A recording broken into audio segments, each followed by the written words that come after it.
മുസ്ലിം league ഉണ്ടായിട്ട് എന്താണ് കാര്യമെന്ന ചോദ്യത്തിന് ഇന്ത്യൻ പാർലമെന്റിൽ മറുപടി പറയുകയായിരുന്നു.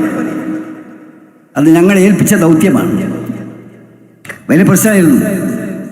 അത്യാവശ്യം ബാത്റൂമിൽ പോകാൻ പോലും പേടിയായിരുന്നു. ഇവരെന്തെല്ലാം കുസൃതിയാണ് കാണിക്കുന്നത് അറിയാനില്ലായിരുന്നു. ഞങ്ങൾ 5 പേർ 1 മിനിറ്റ് പോലും പോകാതെ അവിടെ നിന്നത് പാർട്ടി പഠിപ്പിച്ച തത്വത്തിൻ്റെ അടിസ്ഥാനത്തിലാണ്. അതവിടെ പ്രകടിപ്പിക്കാൻ സാധിച്ചു. ഇന്ന് മറ്റെല്ലാ പാർട്ടികളും നടക്കുന്നതിന് മുമ്പേ മുസ്ലിം ലീഗ് ഇന്ത്യൻ സുപ്രീം കോടതിയുടെ മുമ്പാകെ എത്തി. സിഎയുടെ സമയത്ത് ധൈര്യം കാണിച്ചു. ആ ധൈര്യം ഞങ്ങൾക്ക് നൽകിയത് നിങ്ങളാണ്. നിങ്ങളെപ്പോലെ പ്രതിഭാശാലിയായ ആളുകൾ നടത്തിയുള്ള ധീരോദാത്തമായ സമീപനത്തിന്റെ പര്യായങ്ങളായി ഞങ്ങൾ നിലകൊള്ളുകയാണ്. ഇത് എല്ലാവർക്കും പങ്കുണ്ട്. ഞങ്ങൾക്ക് മാത്രമല്ല. ഈ ഘട്ടത്തിലൊക്കെ BJP ഗവൺമെന്റിന്റെ നയത്തിനെതിരായി ഒരു നിമിഷം പോലും ഞങ്ങൾ മിണ്ടാതിരുന്നിട്ടില്ല. എല്ലായിടത്തും അങ്ങനെ തന്നെയാണ്. കുട്ടികൾ, ചെറുപ്പക്കാർ, പാട്ടെഴുതുന്നവർ, മുദ്രാവാക്യം വിളിക്കുന്നവർ, ഗ്രീൻ വോളണ്ടിയേഴ്സ് ആയിട്ടുള്ളവർ, വോളണ്ടിയേഴ്സ്, ഇവരുടെ എല്ലാവരും ഏറ്റവും വലിയ സമ്പത്തുള്ള പാർട്ടിയാണ് മുസ്ലിം ലീഗ് പാർട്ടി. അതിന് പൈസന്റെ വിലയല്ല ആ സമ്പത്തിന്റെ വില മതിക്കുവാൻ മനുഷ്യശക്തിക്ക് സാധ്യമല്ലാത്ത വിധത്തിലുള്ള മാൻ പവർ ജനറേഷൻ നടത്താൻ കഴിഞ്ഞു എന്നതാണ് ലീഗിന്റെ ഏറ്റവും വലിയ പ്രത്യേകത. അത് ഈ കാര്യത്തിലുണ്ട്. ഈ കാര്യത്തിൽ ഇപ്പോൾ നമുക്കിവിടെ സാധാരണ ഈ മീറ്റിംഗ് കഴിഞ്ഞ് പോകുന്ന സമയത്ത് സെമിനാറിലൊക്കെ പങ്കെടുക്കുന്ന ആൾക്കാർ പറയാറുണ്ട്, what is the take away? Meeting കഴിഞ്ഞ് പോകുന്ന കഴിഞ്ഞ സമയത്ത് ടേക്ക് അവേ എന്താണ്, വീട്ടിലേക്ക് കൊണ്ടുപോകാൻ? ഞാൻ വിചാരിക്കുന്നു നരേന്ദ്രമോദി ഗവൺമെന്റിന്റെ സമീപനത്തെപ്പറ്റി, അവരുടെ ചെയ്തികളെപ്പറ്റി, അവരുടെ പൊളിറ്റിക്കൽ ക്യാരക്ടറിനെ പറ്റി ബഹുമാനപ്പെട്ട സാദിഖ് അലി ശിഹാബ് തങ്ങൾ ഇവിടെ പറഞ്ഞിട്ടുള്ള ഒരു നിർവചനമുണ്ട്. ആ നിർവചനം എന്താണ്? അദ്ദേഹം പറഞ്ഞു, കാവൽക്കാരൻ കയ്യേറ്റക്കാരനാവുന്നത്. Beautiful redefining the thing. പുനരാവിഷ്കരണമാണ്. തങ്ങളുമായി എഴുതി പറഞ്ഞിട്ടുള്ള വാക്ക് എഴുത്തുകാരൻ്റെ കൈ കൊടുത്താൽ ഒരു മഹാഗ്രന്ഥം ആധുനിക ഇന്ത്യൻ സാഹചര്യങ്ങളെപ്പറ്റി പറയാനുണ്ട്. Take away of the meeting എന്ന് പറയുന്നത് ബഹുമാനപ്പെട്ട ശിഹാബ് തങ്ങൾ പറഞ്ഞിട്ടുള്ള ഈ പര്യായം തന്നെയാണ്. നിങ്ങൾക്കറിയാവുന്ന കാര്യമാണ്. ഇവിടെ സൂചിപ്പിച്ചു എന്താണ് ഭരണഘടന. ഭരണഘടന എന്താണ് ഇവിടെ പറഞ്ഞതിൻ്റെ സ്നേഹമലവരും ആർട്ടിക്കിൾ 14, ആർട്ടിക്കിൾ 15, ആർട്ടിക്കിൾ 25, 30, 29 ഇതൊക്കെ ഉണ്ട്. പക്ഷെ എന്താ കാര്യം? ഒരു ഭരണിയിൽ ഉണ്ടായിരുന്ന സാധനങ്ങളെല്ലാം എടുത്തു മാറ്റി ആ ഭരണി പ്രതിഷ്ഠിച്ച പോലെ നിൽക്കുകയാണ് ഇന്ത്യൻ ഭരണഘടന. അതിൻ്റെ അലകും പിടിയും പോയിരിക്കുന്നു. അതുപോട്ടെ, ഈ ഭരണഘടനയിൽ ഇതൊക്കെ ഉള്ളതിൻ്റെ പുറമെ ഇപ്പം എന്താ വെച്ചാൽ വേറൊരു വിദ്യ, open general licence to the states. BJP ഭരിക്കുന്ന സംസ്ഥാനങ്ങളിൽ നിങ്ങൾ ഇഷ്ടം പോലെ നിയമം ഉണ്ടാക്കിക്കോ. ആ നിയമത്തിന് BJP ഭരിക്കുന്ന സംസ്ഥാനങ്ങളിൽ തുടർച്ചയായ നിയമനിർമ്മാണങ്ങൾ വന്നുകൊണ്ടിരിക്കുകയാണ്. പശുവിൻ്റെ സംരക്ഷണം, അതുപോലെ തന്നെ മുത്തലാഖ് ബില്ല്, ആന്റി കൺവെൻഷൻ ആക്ട്.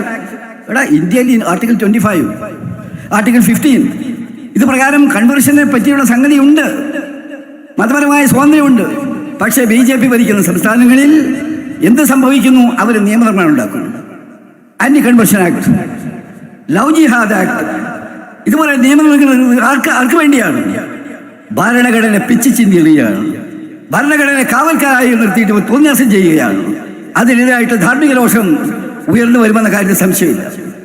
ഇപ്പൊ തന്നെ ഉണ്ടല്ലോ, ഇതിന് നമ്മുടെ നിതീഷ് കുമാറിന്റെ പാർട്ടിയും മറ്റുള്ളവരൊക്കെ ഇതിന് പിന്തുണ കൊടുത്തിട്ടുണ്ട്. ആന്ധ്രാപ്രദേശിലെ നേതാക്കന്മാരിവിടെ വന്നു. ഒരു കാര്യമുണ്ട്, കേസ് എവിടെ വരുന്നു, ജയിക്കുന്നു തോൽക്കുന്നു അല്ല പ്രശ്നം. നിതീഷ് കുമാറിനൊരു കണക്കൂട്ടലുണ്ടായി. നരേന്ദ്രമോദിയുടെ കൂടെ നിന്നാൽ കുറച്ച് ഡെവലപ്മെന്റ് കിട്ടും. ശരി, ബജറ്റ് വന്ന സമയത്ത് അത് ബീഹാർ, ഇത് ബീഹാർ, അത് ബീഹാർ പറഞ്ഞുകൊണ്ടിരുന്നു. ഇപ്പൊ സംഭവിക്കുന്നത് എന്താണ്? അള്ളാഹു അത്ഭുതം കാണിക്കുന്നവനാണ്. ഞാൻ അവിടെ നമ്മുടെ പാർട്ടിയുടെ നിർദ്ദേശപ്രകാരം അവിടെ പോയിരുന്നു. ഞാൻ നമ്മുടെ മുസ്ലിം പേഴ്സണൽ ബോർഡിൻ്റെ മീറ്റിംഗ് ഉണ്ടായിരുന്നു പാറ്റ്നയിൽ. അത് ഞാൻ പങ്കെടുത്തു. അത്ഭുതം നിങ്ങളോട് പറയട്ടെ, അൽഹംദുലില്ലാഹ്. അവർ പറയാണ്, ബീഹാറിൻ്റെ ചരിത്രത്തിൽ ഇത്രയും മൈനോറിറ്റി പങ്കെടുത്ത ഒരു പ്രകടനം ഉണ്ടായിട്ടില്ല. അവിടെ കാലിൽ ചുവട്ടിൽ നിന്ന് മണ്ണൊഴുകി പോവുകയാണ്. നരേന്ദ്രമോദിയുടെ അഹങ്കാരത്തിന് സ്വന്തം പാളയത്തിൽ നിന്ന് പടയുയരുന്നു എന്നതാണ് ഈ ദിവസങ്ങളിൽ നമ്മൾ കണ്ടുപിടിക്കുന്ന കാര്യം. ആ ഒരു സ്വഭാവത്തിലേക്ക് രാജ്യം പോവുകയാണ്. നമ്മൾ കാണുന്ന കാര്യമെന്ന് പറയുന്നത് ഇതില് ഇവർ കാട്ടിയ വിദ്യ ചുരുക്കാൻ പറയുകയാണ്. നേരത്തെ ഒരു ആക്ട് ഉണ്ടായിരുന്നു, അതിൻ്റെ അമെൻമെന്റ് ഉണ്ടായിരുന്നു 2013. നമ്മുടെ റഹ്മാൻ സാഹിബ് എന്ന ന്യൂനപക്ഷത്തിലെ മന്ത്രിയായിരുന്നു. അദ്ദേഹത്തിൻ്റെ കാലഘട്ടത്തിൽ കൊണ്ടുവന്ന അമെൻമെന്റ് വഖഫ് ബോർഡിൻ നിയമത്തിൻ്റെ ചരിത്രത്തിലെ ഏറ്റവും വലിയ നാഴികക്കല്ലാണ്. അതെന്തായിരുന്നു അദ്ദേഹം ചെയ്തത്? വഖഫ് ഒഴിപ്പിച്ചെടുക്കാൻ വലിയ പ്രയാസമായിരുന്നതിന് മുമ്പ് റഹ്മാൻ ഖാന്റെ കാലത്ത് കൊണ്ടുവന്ന അമെൻമെന്റിൽ ഒഴിപ്പിച്ചെടുക്കാനുള്ള സംവിധാനങ്ങൾ വളരെ നന്നായിട്ട് കൃത്യമായിട്ട് ശരിയാക്കി. ഓരോരുത്തരും വെച്ച് കെട്ടലാണ്.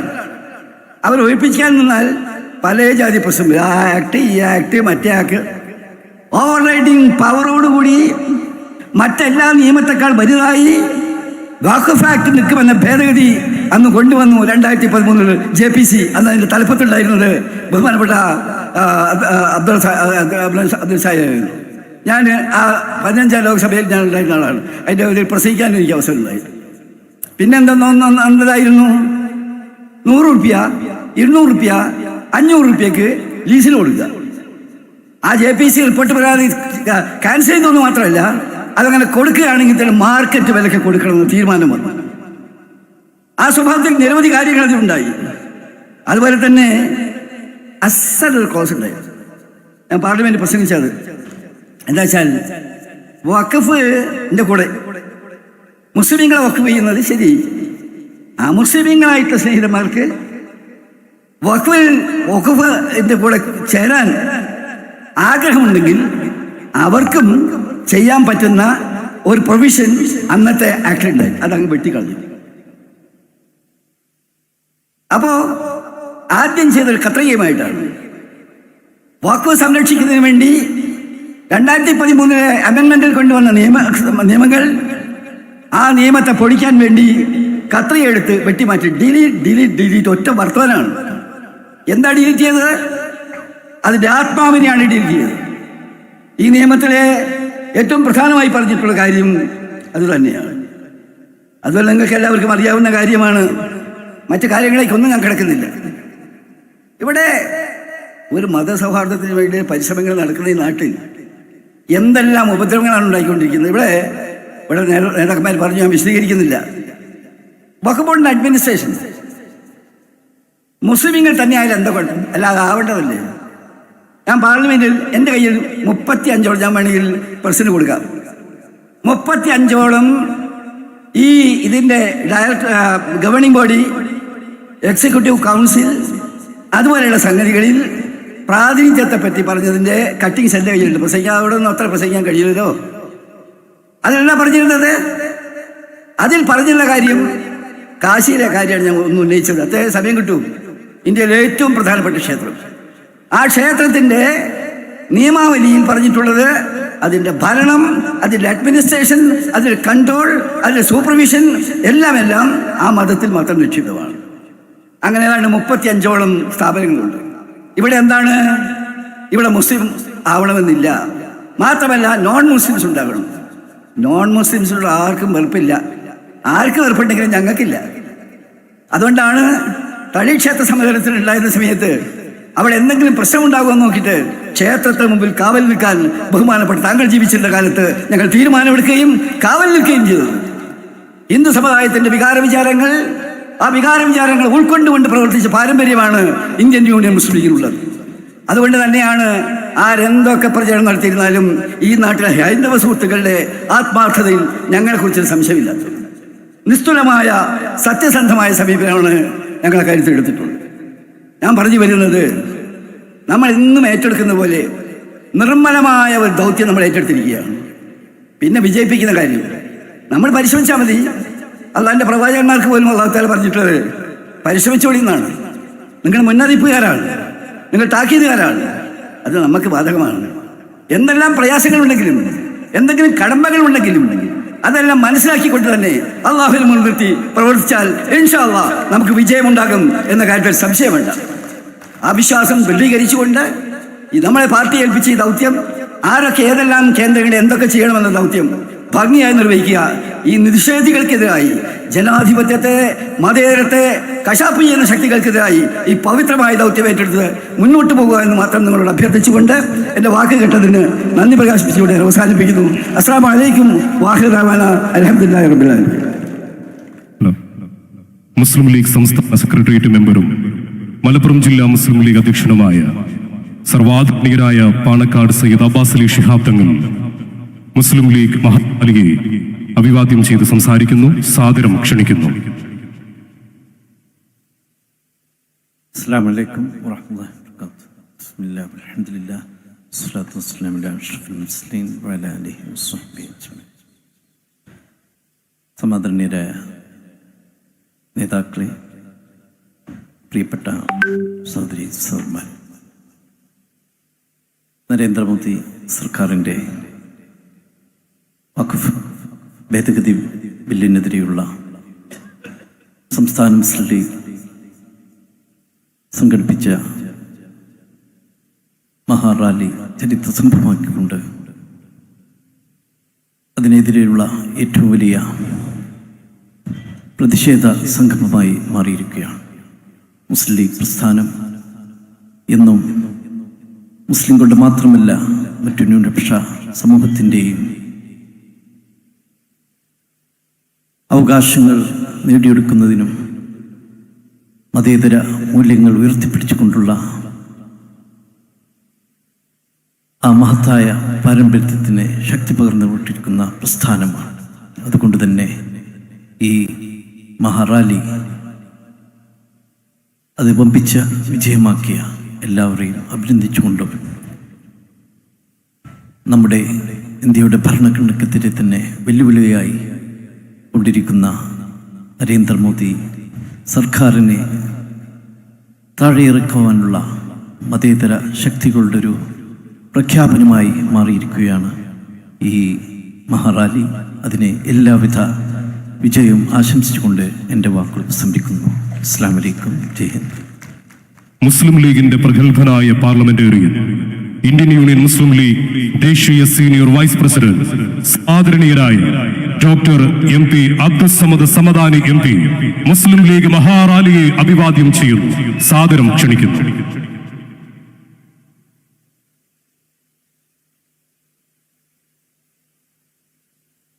ബിസ്മില്ലാഹി വൽഹംദുലില്ലാഹി വസ്സലാത്തു വസ്സലാമു അലാ റസൂലില്ലാഹി സ്വല്ലല്ലാഹു അലൈഹി വസല്ലം. സമാദരണീയനായ അമരക്കാരൻ, നാടിൻ്റെ ജനനായകൻ, സമരത്തിൻ്റെയും സമാധാനത്തിൻ്റെയും ധ്വജവാഹകൻ പാണക്കാട് സയ്യിദ് സാദിഖ് അലി ശിഹാബ് തങ്ങൾ അവർകളെ, മുസ്ലിം ലീഗിൻ്റെ ദേശീയ ജനറൽ സെക്രട്ടറി ക്രാന്തദർശിയായ കുഞ്ഞാലിക്കുട്ടി സാഹിബ് അടക്കം അല്പം മുമ്പ് സംസാരിച്ച നമ്മുടെ അഭിവന്യ നേതാവ് പാണക്കാട് സയ്യിദ് അബ്ബാസ് അലി ശിഹാബ് തങ്ങൾ അടക്കം, ആദരണീയനായ ET മുഹമ്മദ് ബഷീർ സാഹിബ് അടക്കം, സംസാരിക്കാനിരിക്കുന്ന മുനീർ സാഹിബ്, മജീദ് സാഹിബ്, KM ഷാജി അടക്കമുള്ള നേതാക്കളടക്കം വേദിയിലും സദസ്സിലുമുള്ള പാരാവാരം പോലെ പരന്നു കിടക്കുന്ന ഈ മഹാസദസ്സിലെ എൻ്റെ ബഹുമാനപ്പെട്ട സഹോദരങ്ങളെ, നേതാക്കളെ, സുഹൃത്തുക്കളെ, സഹപ്രവർത്തകരെ, ഓർമ്മകൾ ഇരമ്പി വരുന്ന കടപ്പുറമാണിത്. എത്രയെത്രയോ ചരിത്ര സന്ദർഭങ്ങൾക്ക് വേദിയായിട്ടുള്ള, അതിനെ വേദിക പണിതുയർത്തിയിട്ടുള്ള മഹാസ്ഥലമാണ്. ദീർഘമായി സംസാരിക്കുന്നില്ല, പറഞ്ഞതൊന്നും ആവർത്തിക്കുന്നുമില്ല. ഇവിടെ മുഴങ്ങിയ വാക്കുകൾക്ക് നിങ്ങളെപ്പോലെ കാതോർത്തിരുന്നവനാണ് ഞാനും. പ്രിയപ്പെട്ട PMA സലാം സാഹിബിൻ്റെ വഖഫ് ഭേദഗതി നിയമത്തിൻ്റെ വ്യത്യസ്ത വശങ്ങളിലേക്ക് വെളിച്ചം വീശുന്ന സൂക്ഷ്മതല സ്പർശിയായിട്ടുള്ള സ്വാഗത പ്രസംഗം മുതൽ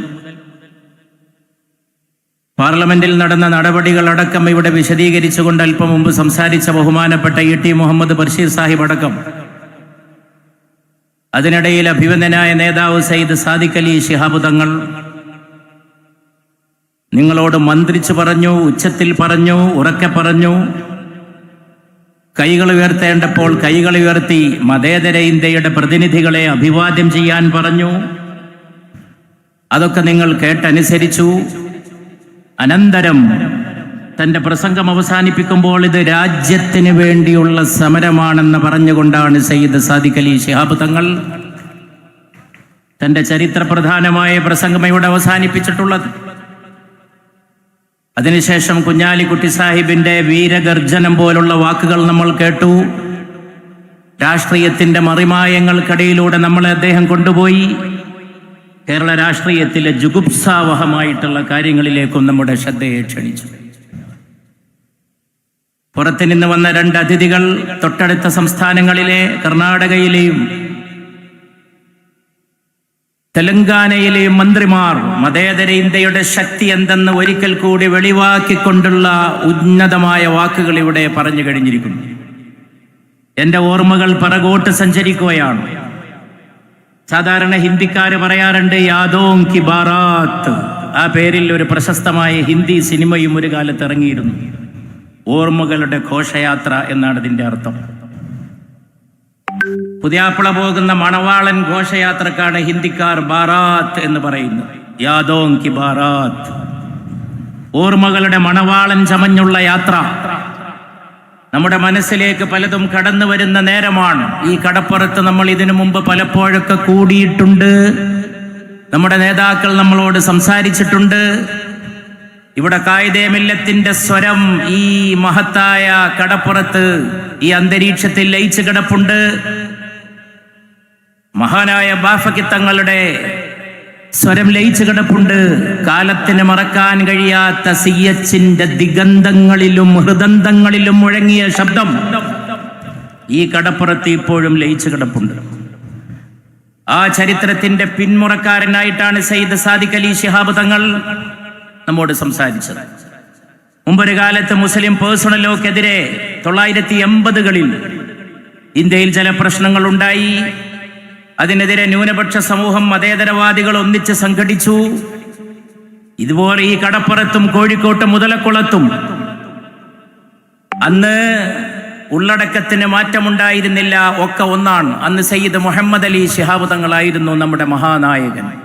വസന്തം പോലെ വന്ന് നിലാവ് പോലെ പോയി മറഞ്ഞ മഹാനായ സയ്യിദ് മുഹമ്മദ് അലി ശിഹാബ് തങ്ങൾ. ശിഹാബ് തങ്ങളാണെന്ന് മുതലക്കുളത്തെ സമ്മേളനത്തിലേക്ക് മൗലാന സയ്യിദ് അബുൽ ഹസൻ അലി നദ്വിയെ, വിശ്വപ്രശസ്ത പണ്ഡിതനെ, ഇന്ത്യ മുഴുക്കെ സഞ്ചരിക്കുന്ന പണ്ഡിതനെ, പേഴ്സണൽ ലോയുടെ സംരക്ഷണത്തിന് വേണ്ടിയുള്ള ഭരണഘടനാനുസൃതമായ സമരത്തിന്റെ ഭാഗമായി റെയിൽവേ സ്റ്റേഷനിൽ സ്വീകരിച്ച് മുതലക്കുളത്തേക്ക് കൊണ്ടുവന്നത്. History repeats itself. ചരിത്രം സ്വയം ആവർത്തിക്കുകയാണ്. ചരിത്രം സ്വയം ആവർത്തിക്കുകയാണ്. അതുകൊണ്ട് ഞങ്ങൾ നിയമങ്ങളും ഭേദഗതികളും കൊണ്ടുവന്ന് അനീതി ചെയ്യാൻ ആഗ്രഹിക്കുന്നവരോട് പറയുന്നു, കാലത്തിന്റെ ചംക്രമണത്തിൽ ചവറ്റുകൊട്ടയിലേക്ക് എറിയപ്പെട്ട പല സംഗതികളും ഉണ്ടായിട്ടുണ്ട് ചരിത്രത്തിന്റെ ഗതിവിഗതികൾക്കിടയിൽ. ആ പാഠം നിങ്ങൾക്ക് മനസ്സിലാക്കാനായിട്ട് സാധിക്കണം. ജമാനാ കി ഗർദിഷ് സേ ചാരാ നഹീ ഹൈ. കാലത്തിന്റെ ചംക്രമണത്തിൽ നിന്ന് വേറിട്ട് നിൽക്കാൻ ഒരാൾക്കും കഴിയില്ല. കാലം ഇങ്ങനെ കറങ്ങിക്കൊണ്ടേയിരിക്കും. അതിനിടയിൽ സംഭവിക്കുന്നതൊക്കെ സംഭവിക്കും. വലിയ പലതും കണ്ടതാണ് ഈ നാട്. പല ഭരണാധികാരികളെയും കണ്ടതാണ് ഈ ലോകം. അവരൊക്കെ ഇന്നെവിടെ? അവരൊക്കെ ഇന്നെവിടെ പോയിരിക്കുന്നു? ഹിറ്റ്ലർ, മുസോളിനി, അവരൊക്കെ എവിടെ പോയിരിക്കുന്നു? കാലത്തിന്റെ സംക്രമണത്തിൽ മാറി നിൽക്കാൻ ആർക്കും കഴിയില്ല. സമാനാക്കി ഗർദിഷ് സേ ചാരാ നഹീ ഹൈ. ഒരിക്കലും കാലത്തിന്റെ സംക്രമണത്തിൽ നിന്ന് മാറി നിൽക്കാൻ ഒരാൾക്കും സാധിക്കില്ല. സമാന ഹമാരാ തുംഹാരാ നഹീ ഹൈ. കാലം നിങ്ങളുടേതുമല്ല, നമ്മുടേതുമല്ല. കാലം ദൈവത്തിൻ്റെതാണ്. ദൈവമാണ് കാലത്തിന്റെ നായകൻ. കാലം ആരുടെയും അടിമപ്പണി എടുക്കുന്നവരല്ല. കാലം മാറി വന്നുകൊണ്ടേയിരിക്കും. ഇന്ത്യയിലും കഴിഞ്ഞ 75 വർഷത്തിനിടയിൽ സ്വതന്ത്ര ഇന്ത്യയുടെ ചരിത്രത്തിൽ പലതും ഉണ്ടായിരിക്കുന്നു, പല മാറ്റങ്ങളും ഉണ്ടായിരിക്കുന്നു. പക്ഷേ അതിനിടയിൽ വേണ്ടപ്പെട്ടവർ മനസ്സിലാക്കാൻ വേണ്ടി ഞാൻ പറയട്ടെ, മാറാതെ മറയാതെ ഒന്നുണ്ട്. അതാ ആ കാണുന്ന പച്ചക്കൊടിയാണ്. പടിഞ്ഞാറൻ കാറ്റിൽ, അറബിക്കടലിൽ നിന്ന് വരുന്ന കാറ്റിൽ അതാ കിഴക്കോട്ട് അടിച്ചു വീശുന്ന 10 മാറ്റിന്റെ പവൻ കണക്കെ തിളക്കത്തോടെ ജ്വലിച്ചു നിൽക്കുന്ന ആ പച്ചക്കൊടി, അത് ഈ രാജ്യത്തിലെ ന്യൂനപക്ഷങ്ങളുടെ മാത്രമല്ല, ഈ രാജ്യത്തിന്റെ ഐക്യത്തിന് വേണ്ടി, സമാധാനത്തിന് വേണ്ടി നിലകൊണ്ടിട്ടുള്ള മതേതരത്വത്തിന്റെ കൊടിയാണ് ആ പറക്കുന്നത്. മതേതരത്വത്തിന്റെ കൊടിയാണ് ആ പറക്കുന്നത്. മതത്തിൽ വിശ്വസിച്ചുകൊണ്ട് മതേതരവാദിയാവുക. To be religious and to be secular, അത് ഒരേ നാണയത്തിന്റെ 2 വശമാണെന്ന് ഞങ്ങളെ പഠിപ്പിച്ചത് ഞങ്ങളുടെ നേതാക്കളാണ്. ഗാന്ധി മഹാനുഭാവനാണ് ഞങ്ങളെ അത് പഠിപ്പിച്ചത്. നീ മതവിശ്വാസിയാവുക, മതേതരവാദിയാവുക. ഗാന്ധിയാണ് ഞങ്ങളെ അത് പഠിപ്പിച്ചത്. പിന്നെ അത് പഠിപ്പിച്ചത് ഖായിദെ മില്ലത്താണ്. അത് പഠിപ്പിച്ചത് മൗലാന അബുൽ കലാം ആസാദാണ്. അത് ഞങ്ങളുടെ കണ്ണിൽ കണ്ട അതിന്റെ ഏറ്റവും വലിയ തേജസ്സാർന്ന രൂപമായിരുന്നു പാണക്കാട് സയ്യിദ് മുഹമ്മദ് അലി ശിഹാബ് തങ്ങൾ. മതമാണ്, മതേതരത്വമാണ്. ആ പാണക്കാട് സയ്യിദ് മുഹമ്മദ് അലി ശിഹാബ് തങ്ങളുടെ നേതൃത്വത്തിൽ അങ്ങാടിപ്പുറം തളിക്ഷേത്രത്തിൽ അഗ്നിബാധയുണ്ടായപ്പോൾ, ഈ നാട് മുഴുവൻ വറങ്ങലിച്ചു നിന്നപ്പോൾ, ആരോ ചെയ്തതാകാം, വല്ല വർഗീയവാദിയാകാം, സാമൂഹിക വിരുദ്ധനാകാം, മാനസിക രോഗിയാകാം, ആര് ചെയ്താൽ എന്ത്? ഒരു തീക്കൊള്ളി മതി, ഒരു തീക്കൊള്ളി മതി. ഒരു ബഹുസ്വര സമൂഹത്തിൽ, പ്രത്യേകിച്ചും വൈകാരികമായിട്ട് ചിന്തിച്ച് പ്രവർത്തിക്കുന്ന ഒരു സാമൂഹിക സംവിധാനത്തിൽ എല്ലാം തകർക്കാൻ ഒരു തീപ്പൊരി മതി. അങ്ങനെ നാടിനെ സ്നേഹിക്കുന്നവർ, സമാധാനകാംക്ഷികൾ നെഞ്ച് കൈ പിടിച്ച്, ഹൃദയം താങ്ങി പിടിച്ചു നിന്നപ്പോഴാണ് രാവിലെ ടെലിവിഷനിൽ അവർ കാണുന്നത് അങ്ങാടിപ്പുറം അമ്പലത്തിന്റെ മുമ്പിൽ ഒരു വെളുത്ത രൂപം സയ്യിദ് മുഹമ്മദ് അലി ശിഹാബ് തങ്ങൾ കുഞ്ഞാലിക്കുട്ടി സാഹിബിന്റെ കൂടെ അമ്പലത്തിന്റെ മുറ്റത്തെത്തി പൂജാരി സ്വീകരിക്കുന്ന രംഗം ഈ നാട് കണ്ട ദിനം നാട് മറക്കില്ല. ഞങ്ങളുടെ പണി അതാണ്. ഞങ്ങൾക്ക് ഭിന്നിപ്പിച്ച ചരിത്രമില്ല, അകൽച്ചയുണ്ടാക്കിയ ചരിത്രമില്ല, വാക്കുകൊണ്ട് ബോംബിട്ട ചരിത്രമില്ല. എവിടെയെങ്കിലും കൊണ്ടുപോയി ആരെങ്കിലും ഒരു ബോംബിട്ടാൽ ബോംബിന്റെ പ്രത്യാഘാതം ഇത്ര കിലോമീറ്റർ കണക്കുണ്ട്. കേരളത്തിൽ ചിലർ വൈകുന്നേരമാകുമ്പോഴേക്ക് ഛർദിക്കുന്ന വാക്ക് ബോംബുകൾ, അത് 1 മാസവും 2 മാസവും മാത്രമല്ല, എത്രയോ ദിക്കുകളിൽ അത് അകൽച്ചയുണ്ടാക്കുന്നു. പ്രിയം അവരന്റെ യതൻ പ്രിയം, സ്വകീയ പ്രിയം അപരപ്രിയം ഇപ്രകാരമാകും. നയമതിനാലേ നരന് നന്മ നൽകും ക്രിയ അപരപ്രിയ ഹേതുവായി വരേണം. അവരന് വേണ്ടി അഹർനിശം പ്രയത്നം കൃപണത വിട്ടു കൃപാലു ചെയ്തിടുന്നു. കൃപണനധോമുഖനായി കിടന്ന് ചെയ്യുന്ന അപജയകർമ്മം അവന് വേണ്ടി മാത്രം. ഇനി പറയുന്ന 4 വരി കേൾക്കാത്ത മലയാളികൾ കുറവായിരിക്കും. നാരായണ ഗുരുവിന്റെ മരിക്കാത്ത വാക്കുകളാണ്. അവൻ ഇവനെന്നറിയുന്നതൊക്കെ ഓർത്താൽ അവനിൽ ആദിമമായ ഒരു ആത്മരൂപം. അവനവൻ ആത്മസുഖത്തിനാചരിക്കുന്നവയപരന് സുഖത്തിനായി വരേണം. സ്വന്തം സുഖത്തിന് ചെയ്യുന്ന കാര്യം പോലും മറ്റുള്ളവന്റെ സുഖത്തിനായി വരണമെന്ന് പഠിപ്പിച്ച നാരായണ ഗുരുവിന്റെ നാടാണ് ഇന്ത്യ. അതാണ് ഈ കേരളം. ആ പാരമ്പര്യമാണ് ഇവിടെ നിലനിർത്തേണ്ട പാരമ്പര്യം. ആ മതേതരത്വ പാരമ്പര്യമാണ്. അതുകൊണ്ട് അന്ന് അങ്ങനെ അങ്ങാടിപ്പുറം തളിക്ഷേത്രത്തിന്റെ മുമ്പിൽ നന്മയുടെ മൈത്രിയുടെ മഹാസംരംഭം വിജയിച്ചിട്ടുണ്ടെങ്കിൽ, ഇന്നിവിടെ കുഞ്ഞാലിക്കുട്ടി സാഹിബ് പറഞ്ഞില്ലേ, പാണക്കാട് സയ്യിദ് സാദിഖ് അലി ശിഹാബ് തങ്ങളും ഞാനും പോയി എന്ന് പറഞ്ഞില്ലേ, അങ്ങനെ മുനമ്പത്തിലും പുതിയ സൗഹൃദത്തിന്റെ സൂര്യോദയം ഉണ്ടാക്കാൻ കേരളീയ സമൂഹത്തിന് സാധിക്കും. ശുഭാപ്തി വിശ്വാസികളാവുക. Let us be optimistic. ശുഭാപ്തി വിശ്വാസികളാവുക. അതുപോലെ ഇന്ത്യയിൽ വർഗീയമായി ചേരിതിരിവുണ്ടാക്കുന്ന ന്യൂനപക്ഷങ്ങളെ അടിച്ചൊതുക്കാമെന്ന് ശ്രമിക്കുന്നവരോടും ഞാൻ പറയുന്നു, ദയവ് ചെയ്ത് ദൈവത്തെ ഓർത്ത്, നാടിനെ ഓർത്ത്, നാടിന്റെ ചരിത്രത്തെ ഓർത്ത്. ഒരുപാട് നല്ല കാര്യങ്ങൾ ചെയ്യാനില്ലേ കേന്ദ്ര ഗവൺമെന്റ്? എന്തിനാണ് ഇത്തരം കാര്യങ്ങളിൽ ഏർപ്പെടുന്നത്? ഇവിടെ കുട്ടികൾക്ക് തൊഴിലില്ല. അൺഎംപ്ലോയ്മെന്റിന്റെ റേറ്റ് ഇന്ത്യയിൽ വളരെ കൂടുതലാണ്. ചെറുപ്പക്കാർക്ക് തൊഴിലില്ല. ഇവിടെ അൺഎംപ്ലോയ്മെന്റ് റേറ്റ് കുതിച്ചു കയറുകയാണ്. കർഷകർ ഇപ്പോഴും സമരത്തിലാണ്. ഇന്നലെ ഒരു കർഷകൻ, മലയാളിയാണ്, അദ്ദേഹം പറഞ്ഞു, സമരത്തിന് പോയതായിരുന്നു ഡൽഹിയിൽ, ഞങ്ങളെ ചർച്ചക്ക് കഴിഞ്ഞിട്ട് 4 ദിവസം ജയിലിലിട്ടു എന്ന് പറഞ്ഞു. ചർച്ചക്ക് പോയ കർഷക നേതാക്കളെ. ദളിതർക്ക് പ്രശ്നമുണ്ട്. മാധ്യമ പ്രവർത്തകർ ഇതാ ഇവിടെ വന്നിരിക്കുന്നു ഈ രാത്രി വൈകിയിട്ടും. മുസ്ലിം ലീഗിന്റെ ഈ ആശയങ്ങളോട്, ഈ നയത്തോട്, ഈ മതേതരത്വ സംവിധാനത്തോട് കൂറ് പുലർത്തുന്ന മാധ്യമ പ്രവർത്തകർ, അവർ നമ്മുടെ സമ്പത്താണ്, നമ്മുടെ അഭിമാനമാണ്. മാധ്യമ പ്രവർത്തകർക്ക് പ്രശ്നങ്ങളില്ലേ ഇവിടെ? മാധ്യമ പ്രവർത്തകർക്ക് ചോദ്യം ചോദിക്കാൻ പറ്റാത്ത നാടാണോ ഇത്? നിങ്ങൾ എന്താ ചോദിക്കുന്നത്, ആരോടാണ് ചോദിക്കുന്നത് എന്നൊക്കെയാണ് ഇപ്പോൾ പുതിയ വ്യാഖ്യാനങ്ങൾ വരുന്നത്. ആരോടാണ് ചോദിക്കുന്നത്, എന്താണ് ചോദിക്കുന്നത്? ആരോടാണ് ചോദിക്കുന്നത്? തെരഞ്ഞെടുക്കപ്പെട്ട ജനപ്രതിനിധികളോടാണ് ചോദിക്കുന്നത്. തെരഞ്ഞെടുക്കപ്പെട്ട ജനപ്രതിനിധികൾ ചോദ്യം കേൾക്കേണ്ടവരും ഉത്തരം നൽകേണ്ടവരുമാണ്. അതാണ് ഡെമോക്രസി. ജനാധിപത്യത്തിന്റെ ബാലപാഠങ്ങളും ആദ്യപാഠങ്ങളും പഠിക്കണം. അതുകൊണ്ട് ഇന്ത്യ ഭരിക്കുന്ന കേന്ദ്ര ഗവൺമെന്റിന് മുമ്പിൽ വീണ്ടും ഞങ്ങൾ ആവശ്യപ്പെടുന്നത് അതാണ്. മുസ്ലിം ലീഗ് ആവശ്യപ്പെട്ടതാണ്. മതേതര ശക്തികളൊക്കെ എത്ര ചെറിയ വോട്ടിന്റെ വ്യത്യാസത്തിനാണ് ഈ ഭേദഗതി പാസ്സായതെന്നും കൂടി ഓർക്കണം. ഇന്ത്യൻ ജനാധിപത്യത്തിന്റെ ശക്തി രണ്ടും 200ന്റെ മീതെയാണ്. ഈ ഭേദഗതി ബില്ലിന് അനുകൂലമായി കിട്ടിയ വോട്ട് 200ന്റെ മീതെ, എതിരായി കിട്ടിയ വോട്ടും 200ന്റെ മീതെ. ചില്ലറ വോട്ടിന്റെ വ്യത്യാസമാണ്. അതുകൊണ്ട് അങ്ങനെ അങ്ങ് കയറി മേയാമെന്ന് വിചാരിക്കാവുന്ന ഭൂരിപക്ഷം ഈ രാജ്യം ആർക്കും വകവെച്ചു കൊടുത്തിട്ടില്ല. ഞാൻ ദീർഘമായിട്ട് സംസാരിക്കുന്നില്ല. ജനാധിപത്യമാണ്, അത് തിരിഞ്ഞും മറിഞ്ഞും വരും.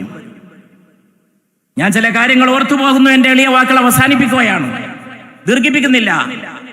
നിങ്ങൾക്ക് പട്ടേലിനെ അറിയുമല്ലോ. ഇന്ന് ഇന്ത്യ ഭരിക്കുന്ന ഗവൺമെന്റിന്റെ വക്താക്കൾ എപ്പോഴും നാഴികക്ക് 40 വട്ടം പറയുന്ന പേരാണ് സർദാർ വല്ലഭഭായ് പട്ടേൽ. ഇന്ത്യയുടെ ആദ്യത്തെ ആഭ്യന്തരമന്ത്രിയാണ്, കരുത്തനായ കോൺഗ്രസ് നേതാവാണ്. അദ്ദേഹത്തിന്റെ പേരിൽ കൂറ്റൻ പ്രതിമ പോലും സ്ഥാപിച്ചുകൊണ്ട് പലപ്പോഴും പട്ടേലിന്റെ നയങ്ങളാണ് ഞങ്ങൾ എന്ന് വരുത്താൻ ശ്രമിക്കുന്നവരുണ്ട്. ആ പട്ടേൽ ഒരിക്കൽ ഡൽഹിയിലെ നിസാമുദ്ദീൻ ഔലിയയുടെ ദർഗ ആരോ കയ്യേറി എന്നറിഞ്ഞു പട്ടേൽ ആഭ്യന്തരമന്ത്രിയായിരുന്ന സമയത്ത്.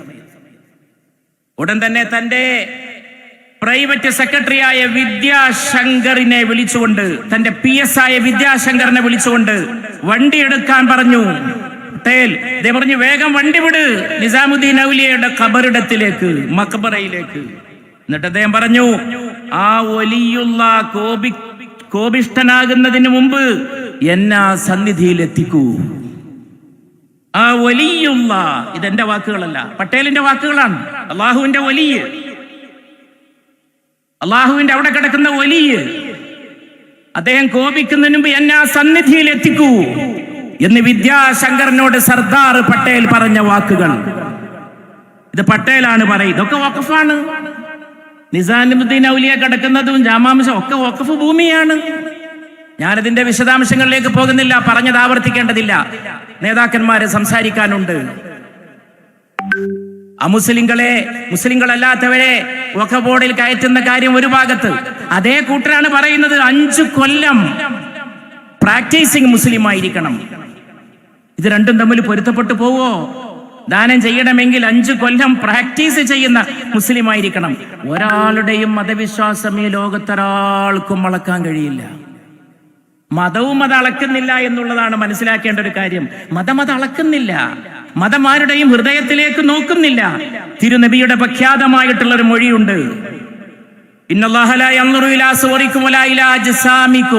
ദൈവം നിങ്ങളുടെ ദേഹങ്ങളിലേക്കും നിങ്ങളുടെ വേഷങ്ങളിലേക്കും നോക്കുന്നില്ല, അവൻ നിങ്ങളുടെ ഹൃദയങ്ങളിലേക്കാണ് നോക്കുന്നത്. ഹൃദയങ്ങളിലേക്ക് നോക്കാനുള്ള അവകാശം ദൈവകൽപിതമാണ്, അത് മനുഷ്യർക്കുള്ളതല്ല. സയ്യിദുനാ ഉമർ ഇബ്നുൽ ഖത്താബ് രാജ്യം ഭരിക്കുമ്പോൾ നടത്തിയ ഒരു ചരിത്ര പ്രസിദ്ധമായിട്ടുള്ള പ്രസ്താവനയുണ്ട്. ഏത് കാലത്തേക്കുള്ള മാർഗദർശിയാണ്. സയ്യിദുനാ ഉമർ റളിയല്ലാഹു അൻഹു പറഞ്ഞു, തിരുനബി ഉണ്ടായിരുന്ന കാലത്ത് നമ്മളൊക്കെ കാര്യങ്ങൾ തീരുമാനിച്ചിരുന്നത് വഹയിന്റെ അടിസ്ഥാനത്തിലാണ്. ആകാശത്ത് നിന്ന് ഗബ്രിയേൽ മാലാഖ വന്ന് തിരുനബിക്ക് പറഞ്ഞു കൊടുക്കുന്ന ദൈവിക വചനങ്ങളുടെ അടിസ്ഥാനത്തിൽ നമ്മൾ തീരുമാനങ്ങൾ എടുത്തു പോന്നു. തിരുനബിയുടെ കാലം കഴിഞ്ഞിരിക്കുന്നു, തിരുനബി വിട പറഞ്ഞിരിക്കുന്നു, വഹി നിലച്ചിരിക്കുന്നു. ജനങ്ങൾ എന്താണോ പുറത്തേക്ക് കാണിക്കുന്നത് അത് കണ്ടുകൊണ്ട് നമ്മൾ തീരുമാനമെടുക്കും. വളരെ ശ്രദ്ധിക്കണം. ജനങ്ങൾ എന്താണോ പുറത്തേക്ക് പ്രകടിപ്പിക്കുന്നത് അത് വെച്ച് നമ്മൾ തീരുമാനങ്ങൾ എടുക്കും. അയാളുടെ അകത്തുള്ളത് നോക്കേണ്ട കാര്യം നമുക്കില്ല. ഒരുപക്ഷെ നമ്മൾ പുറത്തേക്ക് അയാളിൽ നിന്ന് കാണുന്നതും അയാളുടെ അകവും വ്യത്യസ്തമാണെങ്കിൽ പോലും നമ്മൾ പുറത്തേക്ക് കാണുന്നതിനെ മാത്രം ആശ്രയിക്കും. എൻ്റെ സമൂഹത്തിൽ ഒരു പ്രവാചകൻ പറക്കുമായിരുന്നുവെങ്കിൽ എനിക്ക് ശേഷം നബിയില്ല, ആകുമായിരുന്നെങ്കിൽ അത് ഉമറാകുമായിരുന്നുവെന്ന് പുണ്യ റസൂല് വിശേഷിപ്പിച്ച അത്രയും വലിയ ഒരു മനുഷ്യനാണ് ഈ പറയുന്നത്. ഇത് യുക്തിപരമാണ്. This is rational, this is not spiritual. ഇത് യുക്തിയാധിഷ്ഠിതമാണ്. പുറത്തേക്ക് മനുഷ്യന്മാരെങ്ങനെ ബിഹേവ് ചെയ്യുന്നു അത് വെച്ച് വിധി പറയും. അങ്ങനെയുള്ള ഒരു സമൂഹത്തിലാണ് ഒരു പരിഷ്കൃത ഗവൺമെന്റ് പറയുന്നത് 5 കൊല്ലം ഒരാൾ പ്രാക്ടീസിങ് മുസ്ലിമാണെന്ന് തെളിയിക്കണമെന്ന് വഖഫ് ചെയ്യാൻ. നോൺസെൻസ് എന്നല്ലാതെ എന്താണ് ഇതിനെക്കുറിച്ച് പറയാനുള്ളത്? അബ്സർഡിറ്റി, അസംബന്ധം. അതുകൊണ്ട് സുപ്രീം കോടതിയിൽ എത്തിയിരിക്കുന്നു ഈ വിഷയം. അതിനുമുമ്പ് നമ്മൾ ഈ ഉപസമിതിയെ സമീപിച്ചിരിക്കുന്നു. ഉപസമിതിയെ നമ്മൾ സമീപിച്ചിരുന്നു. ഉപസമിതിയുടെ മുമ്പിൽ മുസ്ലിം ലീഗ് പ്രതിനിധികളൊക്കെ ഞങ്ങൾ പോയപ്പോ ഈ വാദഗതികളൊക്കെ അവരോട് പറഞ്ഞതാണ്, പല കാര്യങ്ങളും അവരുടെ മുമ്പിൽ അവതരിപ്പിച്ചതാണ്. അതുകൊണ്ട് പ്രിയപ്പെട്ട സഹോദരന്മാരെ, പാർലമെന്റിലും അവതരിപ്പിച്ചു, മറ്റിടങ്ങളിലും കോടതി, ഇവിടെ കുഞ്ഞാലിക്കുട്ടി സാഹിബ് ആവർത്തിച്ച് പറഞ്ഞ പോലെ പ്രത്യാശക്ക് വക നൽകുന്ന അതിന്റെ ജനാധിപത്യത്തിന്റെ നെടുന്തൂണാണ് ജുഡീഷ്യറി. നാം അതിൽ വിശ്വാസമർപ്പിക്കുന്നു. കേന്ദ്ര ഗവൺമെന്റ് ഇനിയും ഇത്തരം കാര്യങ്ങൾ പരിഗണിക്കണമെന്ന് ആവശ്യപ്പെടാൻ നമുക്കെന്താ നാണം? നാം രാജ്യം ഭരിക്കുന്നവരോട് സമാധാനപരമായിട്ടത് പറയാൻ തന്നെയാണ്. അത്തരം കാര്യങ്ങൾ പരിഗണിക്കണം. ന്യൂനപക്ഷങ്ങളെ അവഗണിക്കരുത്, ബഹുസ്വരതയെ തള്ളിക്കളയരുത്. പട്ടേലിന്റെ തന്നെ വാക്കുകൾ വളരെ ശ്രദ്ധിക്കണം. പട്ടേൽ പറഞ്ഞു, സർദാർ പട്ടേൽ, ഇന്ത്യയിൽ 8 കോടി മുസ്ലിങ്ങൾ ജീവിക്കുന്നു. വല്ലഭായ് പട്ടേലിന്റെ അന്ന് 8 കോടി സ്വാതന്ത്ര്യം ലഭിച്ചു കഴിയുമ്പോൾ പട്ടേൽ പറഞ്ഞതാണ്, അവർ സ്വതന്ത്രരും സുരക്ഷിതരുമാണെന്ന് ഉറപ്പുവരുത്തേണ്ടത് നമ്മുടെ കടമയാണ്. മറ്റൊരിക്കൽ സർദാർ പട്ടേൽ പറഞ്ഞു, ഇവിടെ ന്യൂനപക്ഷ വിഭാഗങ്ങളും അധിവസിക്കുന്നുണ്ടെന്നുള്ളത് നാം മറന്നു കളയരുത്. ഇത് ഭരണഘടനയുടെ 25, 29, 30, 246 വകുപ്പുകൾക്കൊക്കെ എതിരാണ്. 25 മൗലികാവകാശവുമായി ബന്ധപ്പെട്ട മതസ്വാതന്ത്ര്യവുമായിട്ട് ബന്ധപ്പെട്ടതാണ്. 29ഉം 30ഉം ന്യൂനപക്ഷങ്ങളുടെ വിദ്യാഭ്യാസ സ്ഥാപനങ്ങളിൽ ലിപി, ന്യൂനപക്ഷങ്ങൾക്ക് അവരുടെ ലിപി സംരക്ഷിക്കാൻ വരെയുള്ള അവകാശം കൽപ്പിക്കുന്നുണ്ട്. 246 ഫെഡറലിസവുമായിട്ട് ബന്ധപ്പെട്ടതാണ്. വഖഫ് ബോർഡുകളാണ് സംസ്ഥാനങ്ങളിൽ ഈ കാര്യം നടത്തിക്കൊണ്ടുവന്നത്. ഇപ്പൊ കേന്ദ്രം ഓരോന്നിലേക്ക് വരികയാണ്. കേന്ദ്രം സംസ്ഥാനങ്ങളുടെ അധികാരത്തിലേക്ക് വരുന്നു, ഓരോ നിയമങ്ങൾ ഉണ്ടാക്കുന്നു. അത് ഇടയ്ക്കിടെ നമ്മുടെ തമിഴ്നാട്ടിലെ ബഹുമാനപ്പെട്ട മുഖ്യമന്ത്രി, പ്രഗത്ഭനായ മതേതര നേതാവ് സ്റ്റാലിൻ ഇടയ്ക്കിടയ്ക്ക് പറയുന്നുണ്ട്, ഫെഡറലിസത്തിൽ കൈവെക്കരുത്. അതുകൊണ്ട് നാം മതേതരത്വത്തിൽ വിശ്വാസമർപ്പിക്കുകയാണ്. മതേതരത്വത്തിൽ വിശ്വാസമർപ്പിച്ചുകൊണ്ട് തന്നെ നാം മുന്നോട്ട് പോകും. നമുക്ക് നന്നായി എല്ലാ മതസ്ഥരും ജീവിക്കേണ്ട നാടാണിത്. ബഹുസ്വരതയാണ് ഇന്ത്യ. ചരിത്രത്തെ മനസ്സിലാക്കാൻ, സംസ്കാരത്തെ മനസ്സിലാക്കാനൊക്കെ സാധിക്കണം. അങ്ങനെ മനസ്സിലാക്കണമെങ്കിൽ പ്രത്യേക കണ്ണട വെച്ച് നോക്കരുത്. ഈ രാജ്യം ഭരിക്കുന്നവർക്ക് വേണ്ടത് ഇന്ന് ആവശ്യമായിട്ടുള്ള ഒരു ഇന്ത്യൻ കണ്ണടയാണ്. ഒരു ഇന്ത്യൻ കണ്ണട വെച്ചുകൊണ്ട് ഇന്ത്യയെ നോക്കാൻ കഴിയണം. വിഭാഗീയ കണ്ണട, സെക്ടേറിയൻ, പ്രിജുഡിസ്റ്റ്, പരോക്കിയൽ, അതൊക്കെ മാറ്റിവെക്കണം. വിഭാഗീയ കണ്ണടകളിലൂടെ കാണാൻ ശ്രമിക്കരുത്. ചരിത്രം, സംസ്കാരം, ഇതൊക്കെ അബദ്ധങ്ങളാണെന്ന് പറയുന്നത് നമ്മുടെ ബഹുമാനപ്പെട്ട കർണാടക മന്ത്രി പ്രസംഗിച്ചപ്പോൾ പറഞ്ഞ പോലെ, ചരിത്രത്തെ പരിശോധിച്ചിട്ട് ചിലരെ പറ്റില്ല, ചിലരെ പറ്റും. ചില ഭരണാധികാരികൾ എന്തുണ്ട് ഇതിലൊക്കെ പഠിക്കാൻ ശ്രമിച്ചാൽ, ഇവർ ഏറ്റവും അധികം വെറുപ്പ് പറയുന്ന ഔറംഗസീബ് ചക്രവർത്തി അധികാരമേൽക്കുന്നത് ഹിന്ദു ജ്യോത്സ്യന്മാരോട് കൺസൾട്ട് ചെയ്തിട്ട് അവര് കൽപ്പിച്ചരുളുന്ന ദിവസമാണ്. ചരിത്രത്തിൽ ഏറ്റവും വെറുപ്പുള്ളപ്പോൾ അദ്ദേഹത്തിന്റെ പേരിൽ വല്ല റോഡും ഉണ്ടെങ്കിൽ അതുവരെ മാറ്റാൻ ശ്രമിക്കുകയാണ്. അദ്ദേഹം അധികാരമേൽക്കുന്നത് ഹിന്ദു ജ്യോത്സ്യന്മാരോട് കൂടിയാലോചന അവർ നിശ്ചയിച്ചു കൊടുക്കുന്ന ദിവസമാണ് അദ്ദേഹം സിംഹാസനത്തിൽ ഇരിക്കുന്നത്. ടിപ്പു സുൽത്താനാകട്ടെ ജ്യോത്സ്യന്മാരില്ലാത്ത ഒരു നടപടി ഉണ്ടായിരുന്നില്ല. ടിപ്പുവിനോട് വലിയ വിരോധമാണ്. ടിപ്പു ജ്യോത്സ്യന്മാരെ പാർപ്പിച്ചിരുന്നു തന്റെ കൊട്ടാരത്തിൽ. ടിപ്പു ഒരു പുസ്തകം എഴുതിയിട്ടുണ്ട്, അത് ജ്യോത്സ്യത്തെ കുറിച്ചാണ്. ജബർദാർ എന്നാണ് ആ പുസ്തകത്തിന്റെ പേര്. അങ്ങനെ നോക്കുമ്പോ ഇതിൽ നീ പറയുന്ന പോലെ എല്ലാ കാര്യങ്ങളും. അതുകൊണ്ട് രാജാക്കന്മാരെ പേരിൽ ആരെങ്കിലും ന്യായീകരിക്കേണ്ട കാര്യമില്ല. അതൊക്കെ അന്ന് നടന്ന രാഷ്ട്രീയമായ കാര്യങ്ങളാണ്. നമുക്ക് വേണ്ടത് ശക്തമായ ഇന്ത്യയാണ്, സുന്ദരമായ ഇന്ത്യയാണ്. ആ ഇന്ത്യക്ക് വേണ്ടി ഒന്നിച്ച് ഒറ്റക്കെട്ടായിട്ട് നിൽക്കണം. അതിനുവേണ്ടി നാം ഒന്നിച്ച് ഇവിടുത്തെ സൗഹൃദത്തോടെ മുന്നോട്ട് പോകണം. ഈ ഭേദഗതി ബില്ലിനെതിരെയും ഏറ്റവും ശക്തമായിട്ട് പാർലമെന്റിൽ അടരാടിയത് ഇന്ത്യ അലയൻസിലെ മതേതര ശക്തികളും നേതാക്കളുമാണ്, മതേതര പാർട്ടികളാണ്. അവരോടുള്ള നന്ദിയും അഭിവാദ്യവും പ്രകടിപ്പിക്കാനാണ് നമ്മുടെ അഭിവന്യ നേതാവ് തന്റെ പ്രസംഗത്തിനിടയിൽ നമ്മോട് പ്രതീകാത്മകമായിട്ട് കൈയുയർത്തി കാണിക്കാൻ ആവശ്യപ്പെട്ടത്. ഇത് കോഴിക്കോട് നഗരമാണ്. തെലങ്കാനയിലെ മന്ത്രി പറഞ്ഞില്ലേ ഈ കടലിനെ കുറിച്ചെല്ലാം? സാമൂതിരിയെ അരിയിട്ട് വായിച്ച് അദ്ദേഹത്തിന്റെ ഭരണം നിലനിർത്താനാണ് സൈനുദ്ദീൻ മഖ്ദൂം ഇവിടെ നിലകൊണ്ടത്. സൈനുദ്ദീൻ മഖ്ദൂമിന്റെ പുസ്തകം പരിശോധിച്ചാൽ സകല മുസ്ലിം രാജാക്കന്മാരെയും അദ്ദേഹം കണക്കിന് വിമർശിക്കുന്നുണ്ട്. ഒരാളെ മാത്രമാണ് അദ്ദേഹം പ്രശംസിക്കുന്നത്. അത് കോഴിക്കോട്ടെ സാമൂതിരി ചക്രവർത്തിയെ മാത്രമാണ്. മുസ്ലിം രാജാക്കന്മാരെ കണക്കിന് വിമർശിക്കുന്നു പൊന്നാനിയിലെ സൈനുദ്ദീൻ മഖ്ദൂം. പല കാരണങ്ങളാൽ പോർച്ചുഗീസുകാർ വന്നപ്പോ പോർച്ചുഗീസുകാരെ നേരിടാൻ സഹായിച്ചില്ല, ഒന്നിച്ച് നിന്നില്ല, അതൊക്കെയാണ് സൈനുദ്ദീൻ മഖ്ദൂമിന്റെ ആരോപണങ്ങൾ. പക്ഷെ സാമൂതിരിയെ കുറിച്ച് പറയുമ്പോൾ സൈനുദ്ദീൻ മഖ്ദൂമിന് 100 നാവാണ്. അതേ പാരമ്പര്യം തന്നെയാണ് പാണക്കാട് സയ്യിദ് സാദിഖ് അലി ശിഹാബ് തങ്ങൾ ഇന്ന് പുലർത്തുന്ന പാരമ്പര്യം. ഇതൊക്കെ പഴയതിന്റെ തുടർച്ചയാണ്. നമ്മൾ ഒന്നിച്ച് മുന്നോട്ട് പോകേണ്ടതാണ്. ആ നേതൃത്വത്തിന്റെ കീഴെ ഒന്നിച്ചണിചേർന്ന് മുന്നോട്ട് പോവുക പ്രിയപ്പെട്ടവരെ. സമാധാനത്തിന്റെ ദൂതന്മാരായി സമാധാനത്തിന്റെ വെള്ളരിപ്രാവുകൾ പറക്കട്ടെ. ഇന്ത്യ ജയിക്കും, ഇന്ത്യ തന്നെ ജയിക്കും. ഇന്ത്യയെ ജയിച്ചിട്ടുള്ളൂ. ലോകത്ത് ജയിക്കുന്ന രാജ്യം ഇന്ത്യയാണ്. ഓരോ ഇന്ത്യക്കാരനും ജയിക്കുമ്പോൾ ഇന്ത്യ ജയിക്കുകയാണ്. ഇന്ത്യയിലെ ഹിന്ദു, ഇന്ത്യയിലെ മുസൽമാൻ, ഇന്ത്യയിലെ ക്രൈസ്തവൻ ഒക്കെ ഒന്നാണ്. ഒക്കെ പരസ്പരം സഹോദരങ്ങളാണ്. ഒക്കെ തീർക്കാവുന്ന കാര്യങ്ങളേ ഉള്ളൂ. പരസ്പരമുള്ള വിഷയങ്ങളാണ്. രാഷ്ട്രീയത്തിന് വേണ്ടിയുള്ള മുതലെടുപ്പുകളാണ്. ഞാനൊരു ചെറിയ സംഭവം പറഞ്ഞുകൊണ്ട് അവസാനിപ്പിക്കുകയാണ്. അത് പരിശുദ്ധ റസൂല് പറഞ്ഞൊരു കഥയാണ്. 1 മിനിറ്റ്. സല്ലല്ലാഹു അലൈഹി വസല്ലം തിരുനബി ഒരിക്കൽ പറഞ്ഞു, നിങ്ങളൊക്കെ പരസ്പരം സഹകരിച്ച് നിൽക്കണം.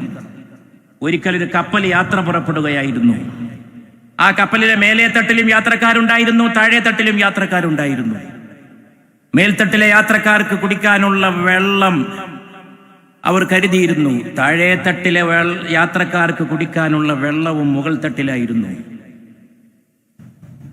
അപ്പൊ താഴെ തട്ടിലുള്ളവർ വെള്ളമെടുക്കാൻ വേണ്ടി മുകളിലോട്ട് ഇടക്കിടക്ക് വരാൻ തുടങ്ങി. ഒരു കാര്യം ഓർക്കണം, കപ്പലിൽ ഫസ്റ്റ് ക്ലാസ് മുകളിലാണ്, താഴെയല്ല. 1400 കൊല്ലം മുമ്പ് കപ്പലിന്റെ കഥ പറയുന്ന വിശ്വപ്രവാചകൻ തിരുനബി മുഹമ്മദ് നബി സല്ലല്ലാഹു അലൈഹി വസല്ലം മുകൾ തട്ടിലുള്ളത് സമൂഹത്തിലെ വരേണ്യവർഗമാണ് എന്ന് പറയാതെ പറഞ്ഞുകൊണ്ടാണ് ഈ കഥ ലോകത്തിന് പഠിപ്പിച്ചു കൊടുക്കുന്നത്. അപ്പൊ താഴെ തട്ടിലുള്ളവർ ഇങ്ങനെ ഇടയ്ക്ക് വെള്ളം എടുക്കാൻ വന്നപ്പോൾ മുകളിലുള്ളവർക്ക് അതൊരു ശല്യമായി തോന്നി എന്ന് പ്രവാചക തിരുമേനി പറഞ്ഞു സല്ലല്ലാഹു അലൈഹി വസല്ലം. ഇടക്കിടക്ക് ഇങ്ങനെ വരുന്നു, ഇളകുന്ന കപ്പലാണ്, തട്ടുന്നു, മുട്ടുന്നു. വെള്ളം കൊണ്ടുപോകുമ്പോൾ മുകൾ തട്ടിലെ മേലാളന്മാരുടെ ഉടുപ്പിൽ വെള്ളം നനയുന്നൊന്നും തിരുനബി പറഞ്ഞില്ല, ഞാൻ വിശദീകരിക്കുകയാണ്. അവർക്കത് ബുദ്ധിമുട്ടായി തോന്നി എന്ന് തിരുനബി പറയുന്നു സല്ലല്ലാഹു അലൈഹി വസല്ലം. അപ്പൊ അവര് താഴെ തട്ടിലുള്ള യാത്രക്കാരെ വിളിച്ചിട്ട് പറയാൻ തീരുമാനിച്ചു. അവരെ വിളിച്ചുകൂട്ടി, ഒരു യോഗം വിളിച്ചുകൂട്ടി. ഇനി മുതൽ നിങ്ങൾ വെള്ളമെടുക്കാൻ മുകളിലോട്ട് വരരുത്, ഞങ്ങൾക്ക് അസൗകര്യമാണ്. ഒറ്റക്കപ്പൽ, ആ കപ്പൽ ലക്ഷ്യത്തിലെത്തിക്കണം, ഉന്നതമായ ലക്ഷ്യങ്ങളിലേക്ക്. ആ ഉന്നതമായ ലക്ഷ്യങ്ങളിൽ എത്തിക്കണം. അപ്പൊ താഴെ തട്ടിലുള്ള യാത്രക്കാർ പറഞ്ഞു, ഞങ്ങളൊന്ന് ആലോചിക്കട്ടെ. നിങ്ങൾ ആലോചിച്ച സ്ഥിതിക്ക് താഴെ തട്ടിലെ പാവങ്ങളായ യാത്രക്കാർ യോഗം ചേർന്ന് ആലോചിച്ചിട്ട് അവരതിന്റെ തീരുമാനം മുകൾ തട്ടിലെ യാത്രക്കാർ അറിയിച്ചു. ശരി, ഞങ്ങൾ ഇനി മുതൽ വെള്ളമെടുക്കാൻ മുകളിലോട്ട് വരുന്നില്ല. പക്ഷെ ഞങ്ങൾക്ക് വെള്ളം വേണമല്ലോ, കുടിവെള്ളം വേണ്ടേ? കപ്പൽ യാത്ര അവസാനിക്കുന്നതിന് മുമ്പ് ഞങ്ങളൊരു ഉപായം കണ്ടെത്തിയിരിക്കുന്നു, കപ്പലിന്റെ അടിയിൽ ദ്വാരമുണ്ടാക്കാൻ. കഥ ഇവിടെ വെച്ച് പറഞ്ഞു നിർത്തിക്കൊണ്ട് വിശ്വാചാര്യനായ വിശ്വപ്രവാചകനായ റൂഹി ഫിദാ മുഹമ്മദ് മുസ്തഫ സല്ലല്ലാഹു അലൈഹി വസല്ലം പറയുന്നു, ആ 2 കൂട്ടരും ചിന്തിച്ചിരുന്നെങ്കിൽ എത്ര നന്നായിരുന്നു.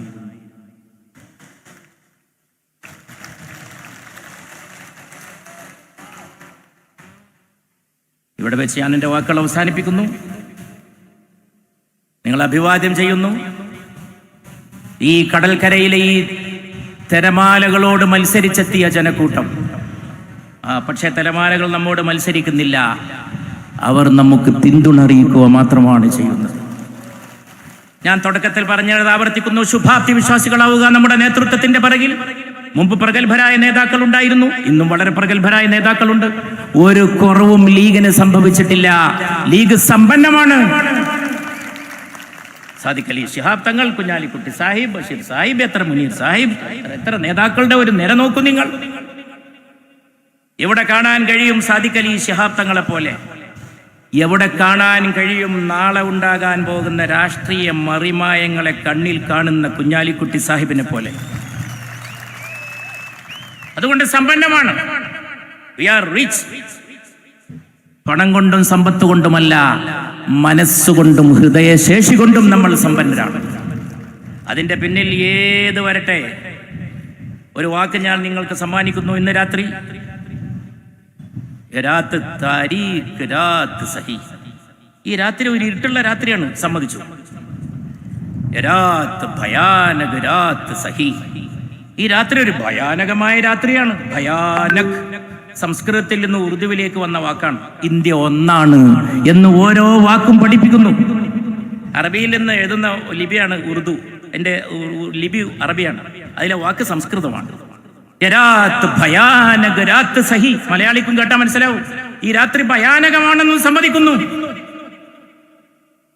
മഗർ ഇസ് രാത് കെ സീനെ സേ പൈദാ ഇക് സുബ്ഹ് ദറഖ്ശാൻ ഹോഗി. പക്ഷേ ഈ രാത്രിയുടെ നെഞ്ചിൽ നിന്ന് തന്നെ ഒരു പുതിയ സൂര്യനെ നമ്മൾ ഉദിപ്പിച്ചുയർത്തും. റഫി സാഹിബിന്റെ പഴയ പാട്ടുണ്ട്, മഹാനായ മുഹമ്മദ് റഫിയുടെ. രാത്രിയുടെ ഇരുണ്ട ഗർഭത്തിൽ നിന്ന് സൂര്യനെ ഉദിപ്പിക്കുന്നവനാണ് സർവശക്തൻ. ഈ രാത്രിയുടെ ഇരുണ്ട ഗർഭത്തിൽ നിന്ന്, ഈ രാത്രിയുടെ നെഞ്ചിൽ നിന്ന് ഒരു പുതിയ സൂര്യൻ, ആ പ്രഭാത കിരണങ്ങളെ വെട്ടിപ്പിടിക്കാൻ കൈകൾ ഉയർത്തി നിൽക്കുവിൻ സഹജരെ, സഹോദരങ്ങളെ എന്ന് പറഞ്ഞുകൊണ്ട് ആ പ്രഭാത കിരണങ്ങളെ. മുസ്ലിം ലീഗ് നിയമസഭാ പാർട്ടി ഉപനേതാവ് സർവാദരണീയരായ doctor MK Muneer MLA Muslim League മഹാറാലിയെ അഭിവാദ്യം ചെയ്ത് സംസാരിക്കുന്നു. സാദരം ക്ഷണിക്കുന്നു.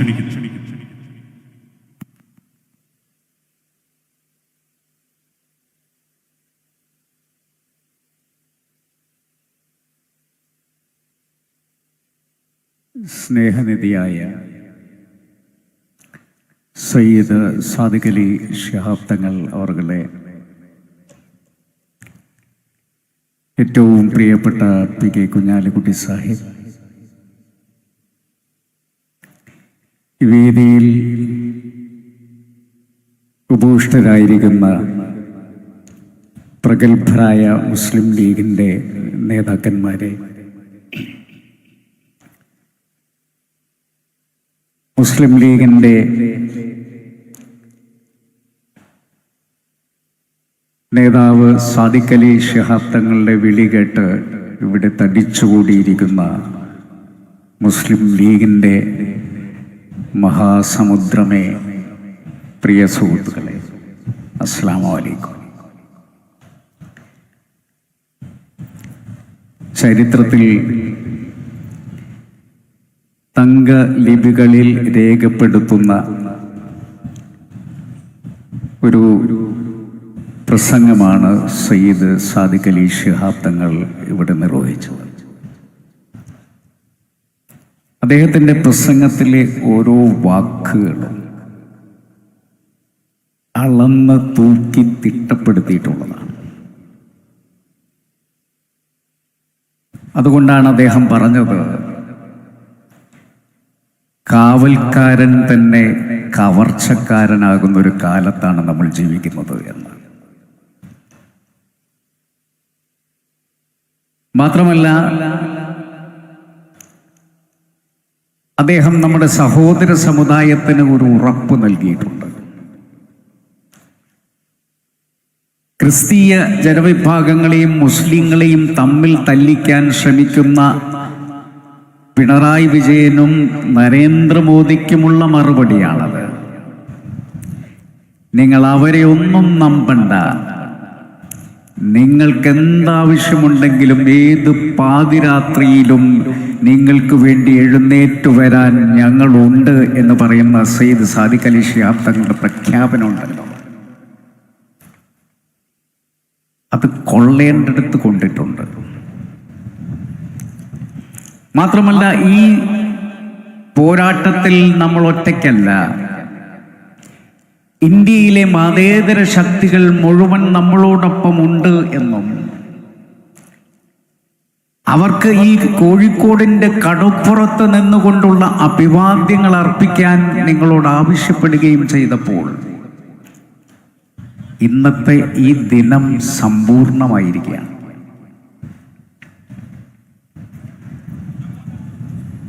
ക്രിസ്തീയ സമൂഹത്തെ കഴിഞ്ഞ കുറേ നാളുകളായി ഇന്ത്യയിലെ ഫാഷിസ്റ്റ് ഭരണകൂടം പറ്റിച്ചുകൊണ്ടേയിരിക്കുകയാണ്. CAA എന്ന് പറയുന്നൊരു നിയമം കൊണ്ടുവന്നപ്പോൾ ക്രിസ്തീയ സമൂഹത്തോട് പറഞ്ഞു, ഇത് നിങ്ങളെ ബാധിക്കുന്നില്ല, മുസ്ലിങ്ങളെ മാത്രം ബാധിക്കുന്ന വിഷയമാണ്. അവർക്ക് മാത്രം പൗരത്വം കൊടുക്കുന്നില്ല, ക്രിസ്തീയ സമൂഹത്തിനും ഞങ്ങൾ പൗരത്വം കൊടുക്കും എന്ന്. അപ്പോൾ അവര് BJP പറയുന്നത് ശരിയാണ് എന്ന് ധരിക്കും എന്നാണ് അവർ കരുതിയത്. അത് കഴിഞ്ഞ് ഇപ്പോൾ വഖഫ് ഭേദഗതി ബിൽ വന്നപ്പോഴും പറഞ്ഞു, ഇത് മുനമ്പത്തുള്ള ക്രിസ്തീയ സമൂഹത്തെ അവിടെ നിന്നും കുടിയൊഴിപ്പിക്കാതിരിക്കാൻ വേണ്ടിയിട്ടുള്ളതാണ് എന്ന്. പാർലമെന്റിന്റെ അകത്ത് നമ്മൾ കേട്ട പ്രസംഗങ്ങൾ, BJPയുടെ പ്രസംഗങ്ങൾ മുഴുവൻ ക്രിസ്തീയ സമൂഹത്തിനോടൊപ്പം ഞങ്ങളുണ്ട്, നിങ്ങളുടെ വലിയ ശത്രുക്കൾ മുസ്ലിങ്ങളാണ് എന്നുള്ള രീതിയിലുള്ള പ്രസംഗങ്ങളായിരുന്നു. എന്നാൽ ഈ നിയമം പാസാക്കിയതിന്റെ പിറ്റേ ദിവസത്തെ ഓർഗനൈസർ എന്ന് പറയുന്ന പത്രം, പാർലമെന്റിന്റെ അകത്ത് ഇവർ പറഞ്ഞത്, സർക്കാരിന്റെ ഭൂമി കഴിഞ്ഞാൽ ഏറ്റവും കൂടുതൽ ഭൂമി കൈവശപ്പെടുത്തിയിരിക്കുന്നത് വഖഫാണ്, വഖഫിന്റെ പേരിലാണ് എന്ന് പറഞ്ഞ അതേ പ്രസ്ഥാനത്തിന്റെ മുഖപത്രം പിറ്റേ ദിവസം പറയുന്നു, അല്ല, സർക്കാർ ഭൂമി കഴിഞ്ഞാൽ ഏറ്റവും കൂടുതൽ ഭൂമി കൈവശപ്പെടുത്തിയിരിക്കുന്നത് ക്രിസ്ത്യാനികളാണ്.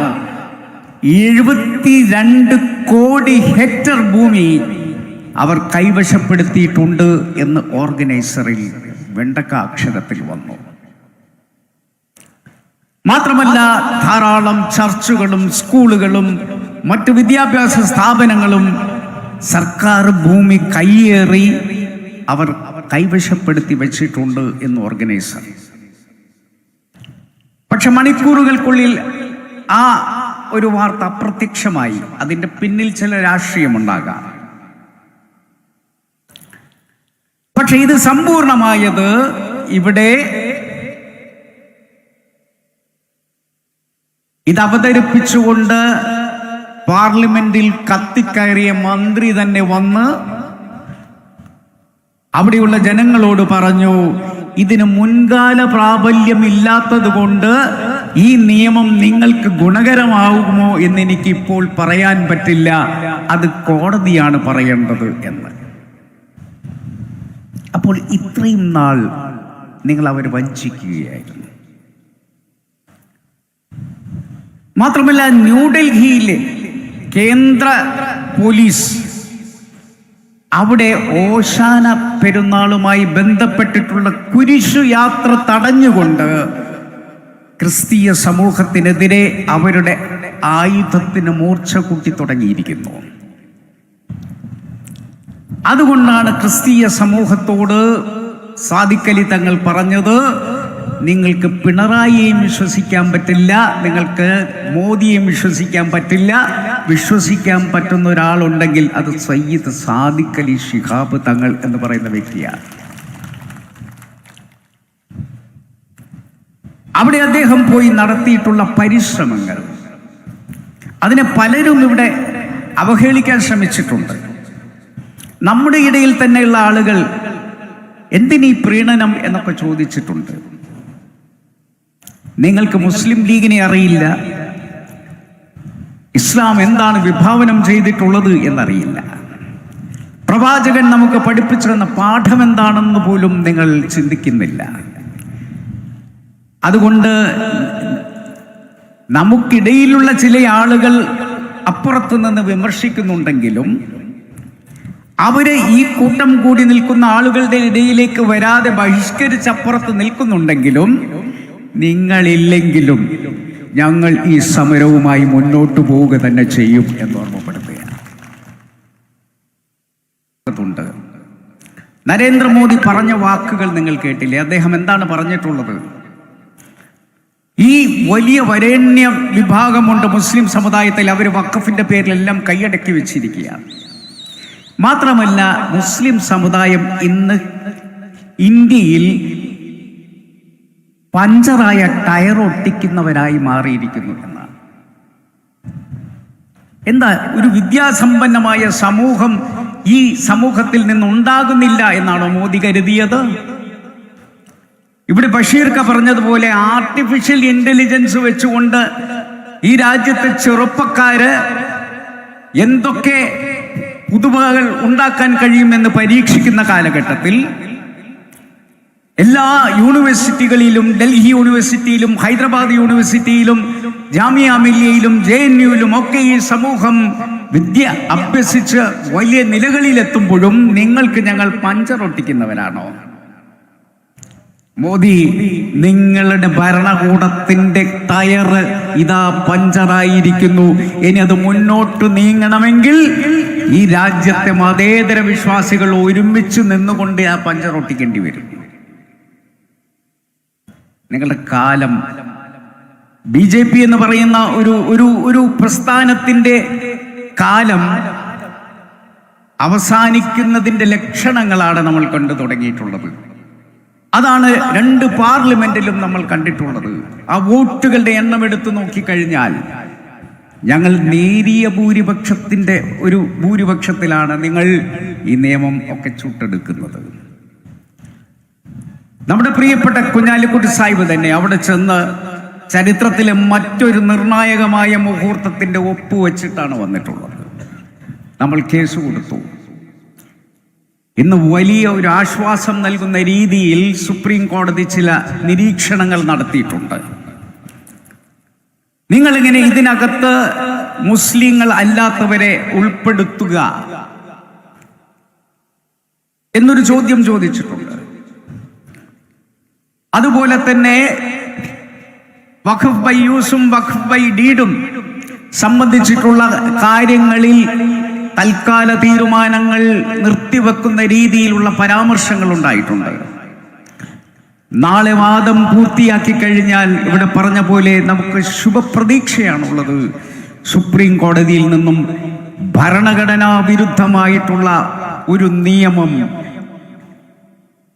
ഈ അറബിക്കടലിന്റെ അഗാധ ഗർത്തങ്ങളിലേക്ക് തള്ളുന്ന ഒരു തീരുമാനമുണ്ടാകും എന്നുള്ള ശുഭാപ്തി വിശ്വാസത്തിലാണ് നമ്മൾ മുന്നോട്ട് പോകുന്നത്. ആ തീരുമാനമുണ്ടാകുമ്പോൾ ഇന്ത്യയാണ് മോചിപ്പിക്കപ്പെടുന്നത്. നിങ്ങളറിയാം, കുംഭമേളയിൽ പുതിയൊരു ഭരണഘടന രൂപം കൊണ്ടിരിക്കുന്നു. 300 പേജുള്ള ഒരു ഭരണഘടന. ആ ഭരണഘടന എന്തിനു വേണ്ടിയാണ്? ഹിന്ദു അഖണ്ഡ രാഷ്ട്രം ഉണ്ടാക്കുന്നതിന് വേണ്ടിയാണ്. ആ ഭരണഘടന 2036 നടപ്പിലാക്കും എന്നാണ് അവിടെ സംഘടിച്ച സന്യാസിമാര് പ്രതിജ്ഞ ചെയ്തിരിക്കുന്നത്. അവർ പറയുന്നു 127 രാജ്യങ്ങൾ ക്രിസ്ത്യാനികൾക്കുണ്ട്, 57 രാജ്യങ്ങൾ മുസ്ലിങ്ങൾക്കുണ്ട്, 15 രാജ്യങ്ങൾ ബുദ്ധിസ്റ്റുകൾക്കുണ്ട്, 1 രാജ്യം ജൂതർക്കുണ്ട്. എന്നാൽ ഹിന്ദുക്കൾക്കില്ല. ഹിന്ദുക്കൾക്ക് ഇന്ത്യ ഉണ്ടാകണം. അതുകൊണ്ട് ഇനി പാർലമെന്റിലേക്ക് തെരഞ്ഞെടുക്കപ്പെടുന്നവർ മുഴുവൻ മനുസ്മൃതിയുടെയും കൗടില്യന്റെ അർത്ഥശാസ്ത്രത്തിന്റെയും അടിസ്ഥാനത്തിൽ ഉണ്ടാക്കുന്ന ഭരണഘടന അനുസരിച്ചായിരിക്കും പാർലമെന്റിലെത്തുക. അവിടെ മുസ്ലിങ്ങൾക്ക് വോട്ട് ചെയ്യാൻ പറ്റില്ല, അവർക്ക് തിരഞ്ഞെടുപ്പിൽ മത്സരിക്കാൻ പറ്റില്ല. അവർക്ക് മാത്രമല്ല, സനാതന മൂല്യങ്ങളിൽ വിശ്വസിക്കുന്ന വേദിക് ആയിട്ടുള്ള വേദങ്ങൾ പഠിച്ചവർക്ക് മാത്രമേ പാർലമെന്റിൽ എത്താൻ പറ്റൂ എന്ന് പറഞ്ഞാൽ അതിനർത്ഥം ബ്രാഹ്മണ വരേണ്യവർഗത്തിന് മാത്രമേ ഇനി പാർലമെന്റിലേക്ക് പ്രവേശനമുള്ളൂ എന്ന് പറയുന്ന ഒരു ഭരണഘടന രൂപം കൊണ്ടുകൊണ്ടിരിക്കുകയാണ്. അതുകൊണ്ട് ഈ ഭരണഘടന അവർക്ക് തകർക്കണം.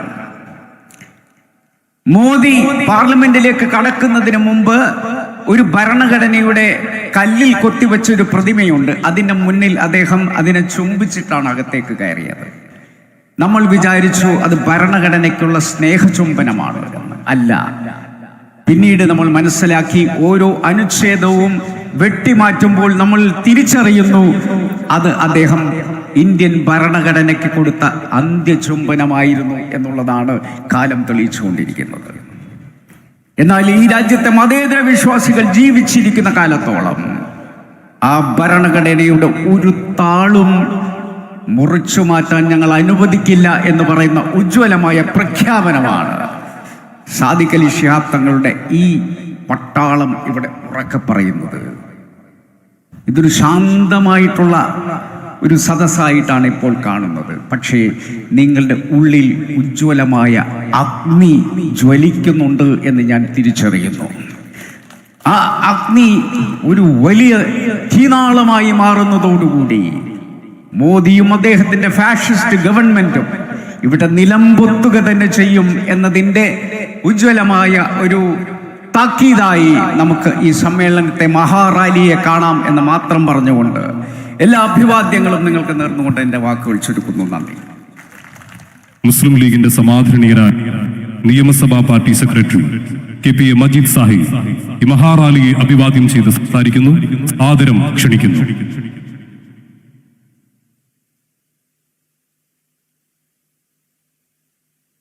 നമ്മുടെ ഈ മഹാസമ്മേളനം ഉദ്ഘാടനം ചെയ്ത അഭിവന്ദ്യനായ പാണക്കാട് സയ്യിദ് സാദിഖ് അലി ശിഹാബ് തങ്ങളവരുകളെ, മുഖ്യപ്രഭാഷണം നടത്തിയിട്ടുള്ള ദേശീയ സെക്രട്ടറി കുഞ്ഞാലിക്കുട്ടി സാഹിബ്, നിയമസഭയിൽ പാർലമെൻറ്റിൽ ഇതുപോലെ വന്നിട്ടുള്ള എല്ലാ നിയമനിർമ്മാണങ്ങളിലും അതിശക്തമായ നിലപാട് സ്വീകരിച്ചു വന്നിട്ടുള്ള നമ്മുടെ പാർലമെൻറ്റ് മെമ്പർമാരായിട്ടുള്ള അബ്ദുൽ സമദ് മദനി സാഹിബ്, ET മുഹമ്മദ് ബഷീർ സാഹിബ്,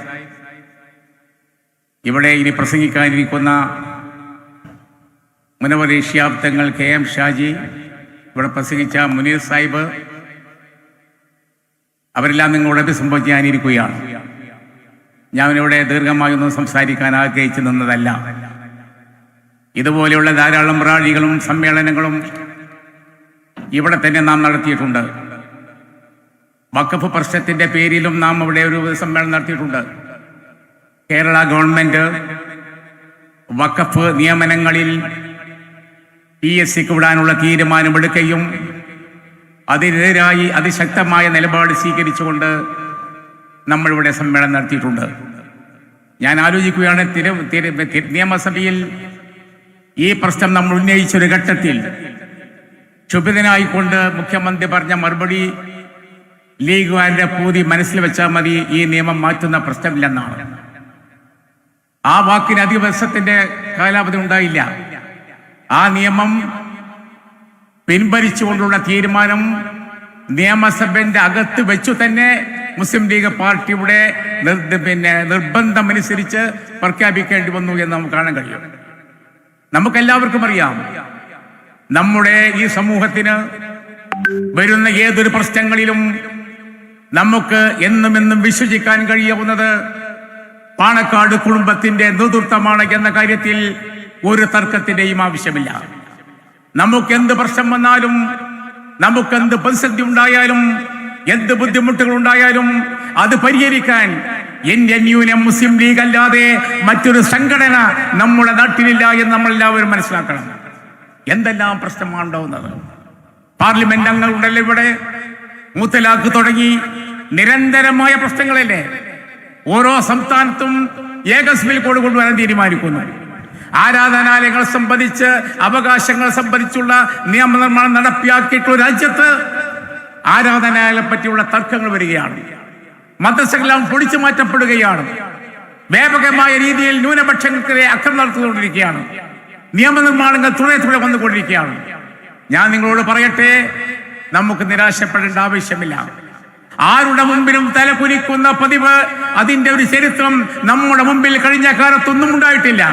ഇനിയും ആരുടെ മുമ്പിലും തലകുനിക്കേണ്ടി വരില്ലെന്ന് മാത്രമല്ല, മുസ്ലിം ലീഗ് പാർട്ടിയുടെ ശക്തമായ കരങ്ങളിൽ നമ്മുടെ പ്രവർത്തനം, നമ്മുടെ കാര്യങ്ങളെല്ലാം ഭദ്രമായിരിക്കും എന്ന് ഞങ്ങൾ അറിയിക്കാൻ ആഗ്രഹിക്കുകയാണ്. അതുകൊണ്ട് യോജിച്ച് ഐക്യത്തോടുകൂടി മുന്നോട്ട് പോയാൽ നമ്മളെ പരാജയപ്പെടുത്താൻ ആർക്കുമാവില്ലെന്ന് മാത്രമല്ല, ഈ അനീതികൾക്കെതിരെ, ഈ ഭരണഘടനാ വിരുദ്ധമായ നിലപാടുകൾക്കെതിരെ അതിശക്തമായ നിലപാടുമായി മുന്നോട്ട് പോകുന്ന ഈ പാർട്ടിയുടെ പിന്നിൽ അടിയുറച്ച് അതിനെ ശക്തിപ്പെടുത്തി മുന്നോട്ട് പോകണം എന്ന് മാത്രം പറഞ്ഞുകൊണ്ട് ഞാൻ എൻ്റെ സംസാരം അവസാനിപ്പിക്കുന്നു.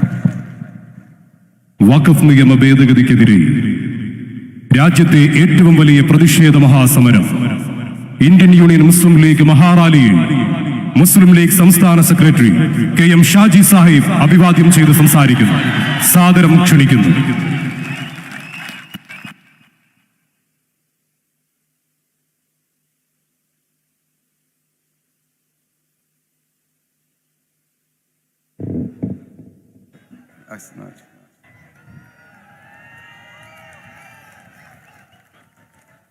ആദരണീയനായ നമ്മുടെ നേതാവ് സയ്യിദ് സാദിഖ് അലി ശിഹാബ് തങ്ങൾ അവറുകളെ, മുസ്ലിം ലീഗിൻ്റെ ബഹുമാന്യനായ അമരക്കാരൻ PK കുഞ്ഞാലിക്കുട്ടി സാഹിബ് അവറുകളെ, വേദിയിലെ അനുഗ്രഹീതമായ നമ്മുടെ നേതാക്കന്മാർ, സഹോദരിമാർ, പ്രിയപ്പെട്ട സഹോദരന്മാർ, എല്ലാവരെയും ഹൃദയപൂർവ്വം അഭിവാദ്യം ചെയ്യുകയാണ്.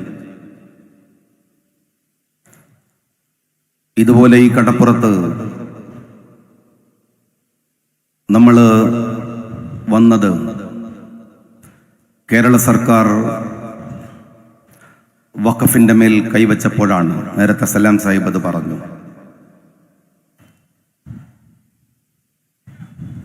ഇന്ന് അതേ വിഷയത്തിൽ കേന്ദ്ര സർക്കാർ എടുത്ത സമീപനത്തിനെതിരെയാണ് നമ്മൾ ചേർന്നിരിക്കുന്നത്. വഖഫിന്റെ മഹാസമ്മേളനത്തെ ഈ കടപ്പുറം കണ്ടതാണ്. രണ്ടാമത് ഫലസ്തീൻ വിഷയത്തിൽ അതിലേറെ പേർ തടിച്ചുകൂടിയത് ഈ കടപ്പുറത്തിന്റെ ചരിത്രമാണ്. ആ രണ്ട് സമ്മേളനങ്ങളെയും മറികടക്കുന്ന മഹാജനസഞ്ചയമാണ് ഇപ്പോഴിവിടെ ഈ കടപ്പുറത്തുള്ളത്. ഈ ചരിത്രത്തെ ഇനി തിരുത്തണമെങ്കിലും സാദിഖ് അലി തങ്ങളുടെ ആഹ്വാനം തന്നെ വേണ്ടിവരും ഇവിടെ എന്നതാണ്. അത് മറ്റാർക്കും സാധ്യമല്ലെന്നതാണ് ഈ സമ്മേളനം തെളിയിക്കുന്ന ഒരു കാര്യം. ഒരു കാര്യം കേന്ദ്ര ഗവൺമെന്റ് മനസ്സിലാക്കണം. 4 കൊല്ലം കൊണ്ട് ലോകം അവസാനിക്കാനൊന്നും പോകുന്നില്ല. നമ്മളെല്ലാവരും ഇവിടെ ഉണ്ടാകും, ഇവിടെ തന്നെ ഉണ്ടാകും.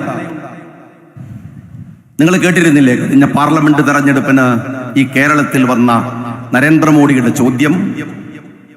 ഇത്തവണ 400, ഇത്തവണ 400. ഇന്ത്യയിലെ മതേതര ശക്തികൾ ആ സ്വപ്നത്തിന്റെ മുനയൊടിച്ചാണ് നരേന്ദ്രമോദിയെ പിന്നെ കൊണ്ടുവന്നത്. നിങ്ങൾ വിചാരിക്കുമ്പോഴൊക്കെ 400ഉം 200ഉം കോരിത്തരുന്ന നാടല്ല ഇത്. ഒരു പരീക്ഷണം. 100 കൊല്ലം നിങ്ങൾ പ്രവർത്തിച്ചതല്ലേ, ഒരു പരീക്ഷണം. എന്നാൽ ഞാനൊരു കാര്യം ഈ ഫാഷിസ്റ്റ് ഗവൺമെന്റിനോട് ചോദിക്കട്ടെ. വഖഫ് ബില്ല് നിങ്ങൾ കൊണ്ടുവന്നു, നിങ്ങൾ അതിൽ ജയിച്ചു. പക്ഷെ വഖഫ് ബില്ല് ഇന്ത്യയിലെ ഏത് അടിസ്ഥാന പ്രശ്നത്തെയാണ് അഡ്രസ് ചെയ്യുന്നത്? നിങ്ങൾ NRC കൊണ്ടുവന്നു, നിങ്ങൾ മുത്തലാഖ് ബില്ല് കൊണ്ടുവന്നു, നിങ്ങൾ 370 ആർട്ടിക്കിൾ എടുത്തു കളഞ്ഞു. ഏത് പ്രശ്നത്തെയാണ് ഇന്ത്യ അഭിമുഖീകരിക്കുന്ന ഏതെങ്കിലും ഒരു അടിസ്ഥാനപരമായ പ്രശ്നം? ഇന്ത്യയിലെ സാധാരണ പൗരന്മാർ അഭിമുഖീകരിക്കുന്ന പ്രശ്നങ്ങളുണ്ട്. പെട്രോളിന്റെ വില കുറഞ്ഞോ? നിങ്ങൾ ഈ രാജ്യത്തിലെ 11 വർഷമായി ഈ രാജ്യത്തിലെ മുസ്ലിങ്ങളെ നിരന്തരമായി വേട്ടയാടിയിട്ട് രാജ്യത്തിന്റെ പ്രശ്നം മുസ്ലിങ്ങളെ വേട്ടയാടലാണോ? പെട്രോളിന്റെ വിലയല്ലേ? ലോകത്ത് ബാരലിന് $80 ഉണ്ടായിരുന്നത്. ഇന്നലെ ഉള്ളത് $63. ഇന്ത്യ മഹാരാജ്യത്തിലെ 80% വരുന്ന ഹിന്ദു സഹോദരന്മാരും. പക്ഷേ ആ വിലയിളവ് അനുഭവിക്കാൻ അവർക്ക് കഴിഞ്ഞിട്ടില്ല. നിങ്ങൾ മുസ്ലിം വിരുദ്ധമായ ഒരുപാട് ബില്ലുകൾ കൊണ്ടുവന്നു. നിങ്ങൾ GDP ഉയർത്താൻ കഴിഞ്ഞു. നിത്യോപയോഗ സാധനങ്ങളുടെ വില കുറക്കാൻ കഴിഞ്ഞു. എന്തിന്? വർഗീയതയുടെ പേരിൽ നിങ്ങൾ ഹിന്ദു സമൂഹത്തിന് വേണ്ടിയല്ലേ സംസാരിക്കുന്നത്? അവരുടെ വിശ്വാസത്തെ കുറിച്ചല്ലേ നിങ്ങൾ പറയുന്നത്? എങ്കിൽ അമ്പലത്തിലെ പൂജാദ്രവ്യങ്ങളുടെ വില കുറച്ചോ ഈ 11 കൊല്ലം കൊണ്ട്? വിശ്വാസികൾക്ക് പൂജ നടത്താനുള്ള അവർ വാങ്ങുന്ന പൂജാദ്രവ്യങ്ങൾക്ക് വില കുറക്കാൻ കഴിഞ്ഞോ നിങ്ങൾക്ക്? മുസ്ലിങ്ങൾക്ക് ഈ ബില്ല് കൊണ്ടുവന്നത് കൊണ്ട് തൊഴിലില്ലായ്മ പരിഹരിച്ചോ നിങ്ങൾ ഈ ബില്ല് കൊണ്ട്? ലോകോത്തരമായിരുന്ന ഇന്ത്യയുടെ സയൻസ് ഈ സംഘ് പരിവാരത്തിന്റെ ചാണകക്കുണ്ടിലാണ് ഇപ്പോൾ കിടക്കുന്നത്. നമുക്കറിയാം, സയൻസിൽ ലോകത്തോട് മികച്ചു നിൽക്കാൻ കഴിഞ്ഞോ നമുക്ക്? ഇന്ത്യയുടെ JNU, ഇന്ത്യയുടെ ജാമിയ മില്ലിയ, ഇന്ത്യയുടെ NIT, ഇന്ത്യയുടെ IIM, ലോകോത്തരമായി റേറ്റിംഗിൽ നിന്നിരുന്ന ഈ വിദ്യാഭ്യാസ സ്ഥാപനങ്ങൾ ഇന്ന് ഇന്ത്യയിലെ ലോകത്തിന്റെ മുമ്പിൽ അപഹാസ്യമാവിധം താഴോട്ട് വരികയല്ലേ?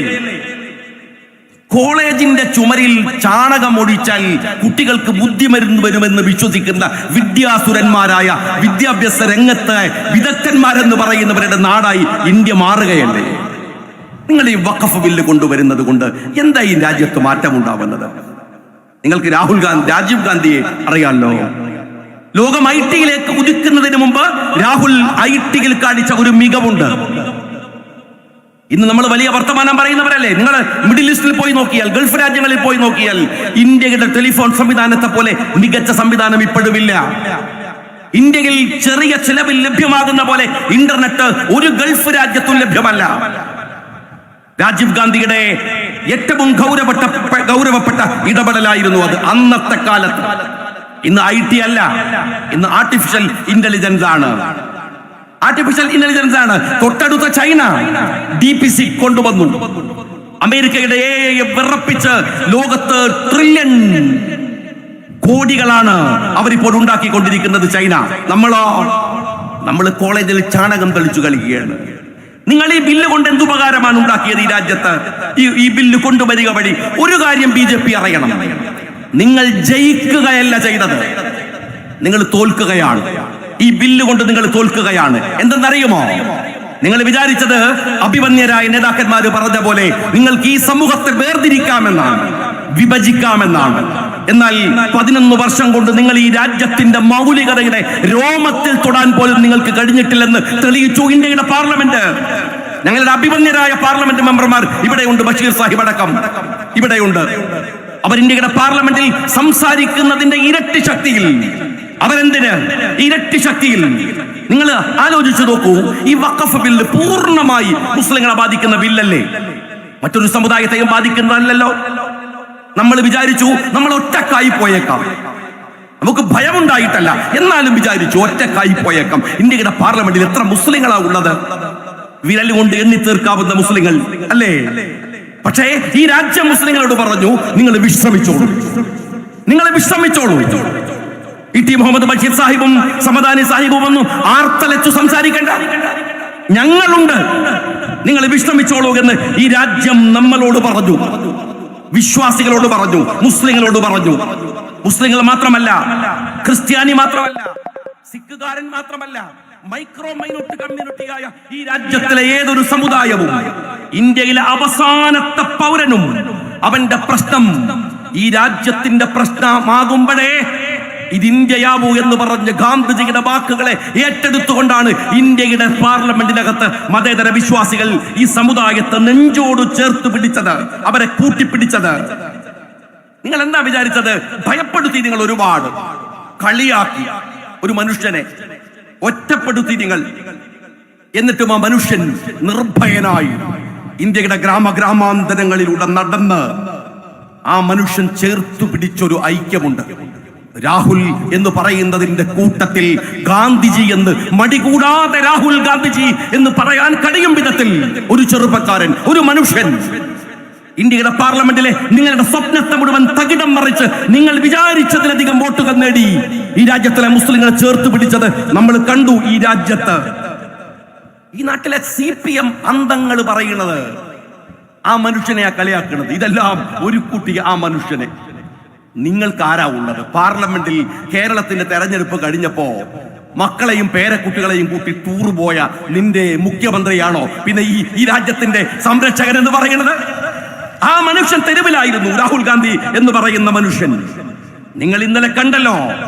ഞാൻ വീണ്ടും പറയുന്നു, നിങ്ങൾ തോറ്റിരിക്കുന്നു. NRC കൊണ്ടുവന്ന അതുപോലെ 320 വകുപ്പ് എടുത്തു കളഞ്ഞ അതേ ലാഘവത്തിൽ ഇന്ത്യയുടെ പാർലമെന്റിൽ ഈ ബില്ല് കൊണ്ടുവരാമെന്ന് നിങ്ങൾ വിചാരിച്ചു. നടന്നില്ല. വോട്ടെടുപ്പ് നടന്നു. നിങ്ങൾ തുറന്ന് കാണിക്കപ്പെട്ടു. ഒരൊറ്റ പ്രസംഗം മതി. ഒരുപാട് പ്രസംഗമുണ്ട്. അതിലൊരു പ്രസംഗം കപിൽ സിബലിന്റേതാണ്. മുസ്ലിം ലീഗിന്റെ നേതാക്കന്മാർ കുഞ്ഞാലിക്കുട്ടി സാഹിബിന്റെ നേതൃത്വത്തിൽ കപിൽ സിബിനെ പോയി കണ്ട് ഇന്ന് കോടതിയിലും കപിൽ സിബ് ഇന്ത്യയുടെ പാർലമെന്റിൽ പറയുന്ന ഒരു കാര്യമുണ്ട്. നിങ്ങള് ഇവിടുത്തെ മുസ്ലിങ്ങള് അധ്വാനിച്ചുണ്ടാക്കുന്ന അവരുടെ ഭൂമി, അവന്റെ സ്വത്ത്, ആ സ്വത്ത് അവർക്ക് ആർക്ക് കൊടുക്കണമെന്നതിന്റെ മുകളിൽ നിങ്ങൾക്ക് വിധി പറയാൻ എന്ത് അവകാശമാണുള്ളത്? രണ്ടാമത്തെ ചോദ്യം മുസ്ലിങ്ങളോടല്ല. കപിൽ സിബലിന്റെ ചോദ്യം RSSനോടാണ്. എന്താണെന്ന് അറിയുമോ? ഈ രാജ്യത്തിലെ ഹിന്ദു നിയമം അനുസരിച്ച് പെൺകുട്ടികൾക്ക് സ്വത്തിൽ അനന്തരാവകാശം ലഭിക്കില്ല. എന്നാൽ മുസ്ലിം ആൺകുട്ടികൾക്ക് സ്വത്തിന്റെ ഇരട്ടിയാണ് ലഭിക്കുക. നമുക്കറിയാം. കപിൽ സിബല് ചോദിക്കുന്ന ഒരു ചോദ്യമുണ്ട്. നിങ്ങൾക്ക് ഈ നിയമം ഏകീകരിക്കാൻ കഴിയുമോ? മുസ്ലിങ്ങളോടുള്ള വിരോധത്തിന്റെ പേരിൽ ഈ നിയമം നിങ്ങൾ ഏകീകരിക്കുമോ? അങ്ങനെ ഏകീകരിച്ചാൽ ഇന്ത്യയിലെ കോടിക്കണക്കിന് വരുന്ന ഹിന്ദു പെൺകുട്ടികൾക്ക് അവരുടെ സ്വത്തിന്റെ അവകാശം കിട്ടുമെന്ന് ചോദിക്കുന്നത് ഷാജിയല്ല, ലീഗല്ല.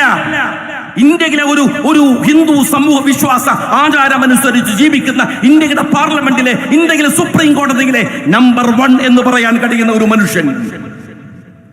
RSSകാരാ ഒരുപാട് ചോദ്യങ്ങൾ ഇന്ത്യയുടെ ഗ്രാമങ്ങളിൽ ചോദിക്കാനിരിക്കുകയാണ് നിങ്ങളോട്. ഒരുപാട് ചോദ്യങ്ങൾ. ഈ രാജ്യത്തിലെ ഹിന്ദു സഹോദരന്മാർ കൊടുത്ത വഖഫ് സ്വത്ത് അതിനെ എങ്ങനെയാണ് നിങ്ങൾ റദ്ദു ചെയ്യുന്നത് എന്ന് ചോദിക്കുന്നുണ്ട് അദ്ദേഹം ചോദിക്കുന്നുണ്ട്. ഒരു കാര്യം, ഞാൻ ഇവിടെ പല തെറ്റിദ്ധാരണകളും, വഖഫ് എന്ന് പറയുന്ന വകുപ്പിന്റെ കീഴിൽ കോടിക്കണക്കിന് രൂപയുടെ സ്വത്തുക്കൾ കെട്ടിക്കിടക്കുന്നു എന്ന് ദുർന്യായങ്ങൾ പറയുക. 25 സെന്റോ മറ്റോ ആണ് വഖഫ് എന്ന് പറയുന്ന അധികാരത്തിന്റെ കയ്യിലുള്ളത്. അങ്ങനെ ഒരു വകുപ്പിന്റെ കയ്യിൽ ഭൂമിയില്ല. അവർ ആ ഭൂമി കൈവശം വെക്കുന്നില്ല. പാർലമെന്റിനകത്ത് ധനകാര്യമന്ത്രിയും ഇന്ത്യയുടെ ആഭ്യന്തരമന്ത്രിയും നുണ പറഞ്ഞു. കപിൽ സിബല് അതിനെ ചോദ്യം ചെയ്യുന്നുണ്ട്. മറ്റൊന്നുകൂടെ ഞാൻ പറയട്ടെ, വഖഫ് എന്ന ഈ സ്വത്ത് ആരുടെ കയ്യിൽ നിന്നും തട്ടിപ്പറിച്ചെടുക്കുന്നതല്ല. നിങ്ങൾ മനസ്സിലാക്കണം. ഒരു അയൽക്കാരൻ മരിച്ചു കിടക്കുകയാണ്, അവനെ സംസ്കരിക്കണം. ഭൂമിയുടെ മുകളിൽ വേണ്ട, 6 അടി മണ്ണിന്റെ താഴെ തൊട്ടയൽപക്കത്ത് കിടക്കുന്നവന് ഭൂമി കൊടുക്കുമോ? അവിടെ ഒന്ന് സംസ്കരിച്ചേക്ക് എന്ന് പറയുമോ? നമ്മളിലെ ഭൂരിപക്ഷം ആളുകൾ അങ്ങനെ പറഞ്ഞുകൊള്ളണം എന്നില്ല. എന്നാൽ അവർക്ക് വേണ്ടി ഭൂമി കൊടുക്കുക, ഒരുപക്ഷെ തറവാട്ട് വഴി അനുഭവിക്കാൻ, ഈ രാജ്യത്ത് അവന് സന്തോഷകരമായി ജീവിക്കാൻ കിട്ടുന്ന ഭൂമി, അതല്ലെങ്കിൽ അവൻ അധ്വാനിച്ചുണ്ടാക്കുന്ന അവന്റെ ഭൂമി അവൻ ഈ സമൂഹത്തിന് വേണ്ടി നൽകുക. എന്റെ സമുദായത്തിലെ പാവങ്ങൾ മറ്റുള്ളവർ അനുഭവിക്കട്ടെ എന്ന് വിചാരിക്കുക. ഞാൻ അങ്ങനെ വിചാരിക്കുന്നവരോട് ചോദിക്കട്ടെ, അങ്ങനെ വിചാരിക്കാൻ കഴിയുന്നവരോട്, ഈ നാട്ടിലെ മുസ്ലിങ്ങൾ അന്തിയുറങ്ങുന്ന ഖബർസ്ഥാൻ സർക്കാർ കൊടുത്തതാണോ? നിങ്ങൾ പറയുന്നത് എന്താണ്? ഈ ഖബർസ്ഥാനുകൾ സർക്കാരിന്റെ കയ്യിൽ നിന്ന് വാങ്ങിയതാണോ? മലപ്പുറത്ത് വന്ന് വിഷം തുപ്പിപ്പോയ ഒരു നേതാവില്ലേ, അയാൾ പറയണില്ലേ ശവസംസ്കാര ചടങ്ങുകളെ കുറിച്ച്? ഇവിടുത്തെ മുസ്ലിങ്ങൾ അന്തിയുറങ്ങുന്ന ഈ ഖബർസ്ഥാനുകൾ അവർ വഖഫ് ചെയ്തതാണ്. എന്റെ സഹോദരൻ അവിടെ ഉറങ്ങട്ടെ എന്ന് പറഞ്ഞ് മറ്റൊരു സഹോദരൻ ചെയ്തു കൊടുത്തതാണ്, വാങ്ങിക്കൊടുത്തതാണ്. അതല്ലേ? ഒരൊറ്റ കാര്യം ഞാൻ ചോദിക്കട്ടെ, ഈ രാജ്യത്തിലെ ഇന്ത്യ മഹാരാജ്യത്തിന്റെ മുക്കാലും കീഴടക്കിയ അംബാനി താമസിക്കുന്നത് വഖഫ് ഭൂമിയിലാണെന്ന ആരോപണമുണ്ടല്ലോ. ആ അംബാനി പോലും 1 സെന്റ് ഭൂമി വിട്ടുകൊടുക്കുന്നില്ല ഇവിടെ. അപ്പോഴാണ് പാവങ്ങളായ മനുഷ്യർ അവന്റെ അത്യധ്വാനത്തിന്റെ ഭൂമി പൊതു താല്പര്യങ്ങൾക്ക്, സമുദായ താല്പര്യങ്ങൾക്ക് വിട്ടുകൊടുക്കുമ്പോൾ അതിനെ രാജ്യം വന്ന് എതിർക്കുന്നത്. നമ്മൾ, നിങ്ങളും ഞാനുമല്ല, നമ്മൾ, ഈ രാജ്യം ഇതിനെയും അതിജീവിക്കുക തന്നെ ചെയ്യും. മോഡിയുടെ പ്രഭ മങ്ങുന്നു എന്നാണ് BBC-യുടെ പുതിയ കണ്ടെത്തൽ. അങ്ങനെ പറഞ്ഞിരിക്കണോ? ഇന്ന് മോദി എന്താ പറഞ്ഞെന്നറിയോ? ഇന്നത്തെ വാർത്ത എന്താണെന്നറിയോ? പാവപ്പെട്ട മുസ്ലിങ്ങളെ വഞ്ചിക്കാൻ സമ്മതിക്കില്ല. അവരെ ഭയപ്പെടുത്താൻ ശ്രമിക്കുകയാണ്. എന്നാൽ മോഡി അറിയേണ്ട ഒരു കാര്യമുണ്ട്. നിങ്ങൾ ഈ ബില്ല് കൊണ്ടുവന്ന് മുസ്ലിങ്ങളെ പേടിപ്പിച്ച് അവരെ തോൽപ്പിച്ചു എന്ന് നിങ്ങൾ വിചാരിക്കുന്നുണ്ടോ? സംഘപരിവാർ വിചാരിക്കുന്നുണ്ടോ നിങ്ങൾ ജയിച്ചുവെന്ന്, നിങ്ങൾ വിജയിച്ചുവെന്ന്? എന്നാൽ നിങ്ങൾ മനസ്സിലാക്കേണ്ട ഒരു കാര്യമുണ്ട്. ഈ മുസ്ലിമായി ജീവിക്കാൻ ഈ കടപ്പുറത്തെ ഈ ആൾക്കൂട്ടമൊന്നും വേണ്ട. മോദിക്കതറിയില്ല, സംഘികൾക്കതറിയില്ല. മുസ്ലിമായി ജീവിക്കാൻ ഒരാൾക്കൂട്ടവും വേണ്ട. ഒരു രാജ്യത്തിലെ മുഴുവൻ മനുഷ്യരും മുസ്ലിം അല്ലാതെയായി എന്ന് വെക്കുക.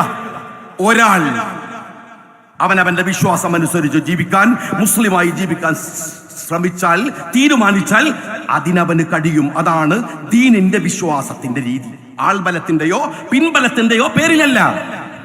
ആരെയും ദീനിലേക്ക് ആൾക്കൂട്ടത്തെ വലിച്ചു കൊണ്ടുവന്ന് അവരെ ഈ ആൾക്കൂട്ടം അംഗത്വം ഉണ്ടാക്കുന്ന പണി വിശ്വാസിയുടെ പണിയുമല്ല. അവൻ ജീവിച്ചുകൊണ്ടിരിക്കുക, അവന്റെ ജീവിതത്തെ തന്നെ ധർമ്മത്തായി ലിവിംഗ് ബൈ എക്സാമ്പിൾ എന്ന് പറയും. പ്രവാചകൻ പറഞ്ഞ പോലെ എന്റെ ജീവിതമാണ് എന്റെ സന്ദേശം എന്ന് പറയുന്നത് പോലെ, എന്റെ മാതൃക എന്ന് പറയുന്നത് പോലെ ജീവിക്കുക.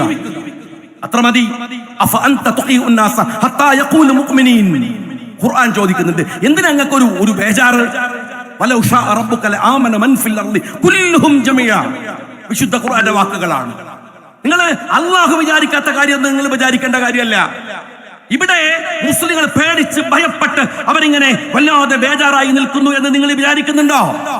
ഇനി മോദിയോട് ഞാൻ ചോദിക്കട്ടെ, ഇതിലും വലിയ നിയമം കൊണ്ടുവന്ന് വഖഫിനെ നിങ്ങൾ എടുത്തു എന്ന് വിചാരിക്കുക. വഖഫ് ചെയ്യുന്ന ഒരു മനുഷ്യൻ അത് ചെയ്യുന്നത് അള്ളാഹുവിന്റെ മാർഗത്തിലാണ്. അതെങ്ങനെ വിനിയോഗിക്കപ്പെടുന്നു എന്നത് അവന്റെ പ്രശ്നമല്ല.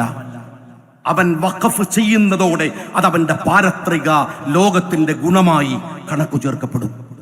പിന്നെ എന്ത്? അതല്ലേ ലക്ഷ്യം? അള്ളാഹുവിന്റെ പ്രീതിയല്ലേ ലക്ഷ്യം? അള്ളാഹുവിന്റെ പ്രീതിക്ക് വേണ്ടിയല്ലേ അത് ചെയ്യുന്നത്? എന്നിട്ടാണോ നിങ്ങൾ പറയുന്നത് മുസ്ലിങ്ങൾ ഭയക്കുമെന്ന്? എന്തിനു ഭയക്കണം?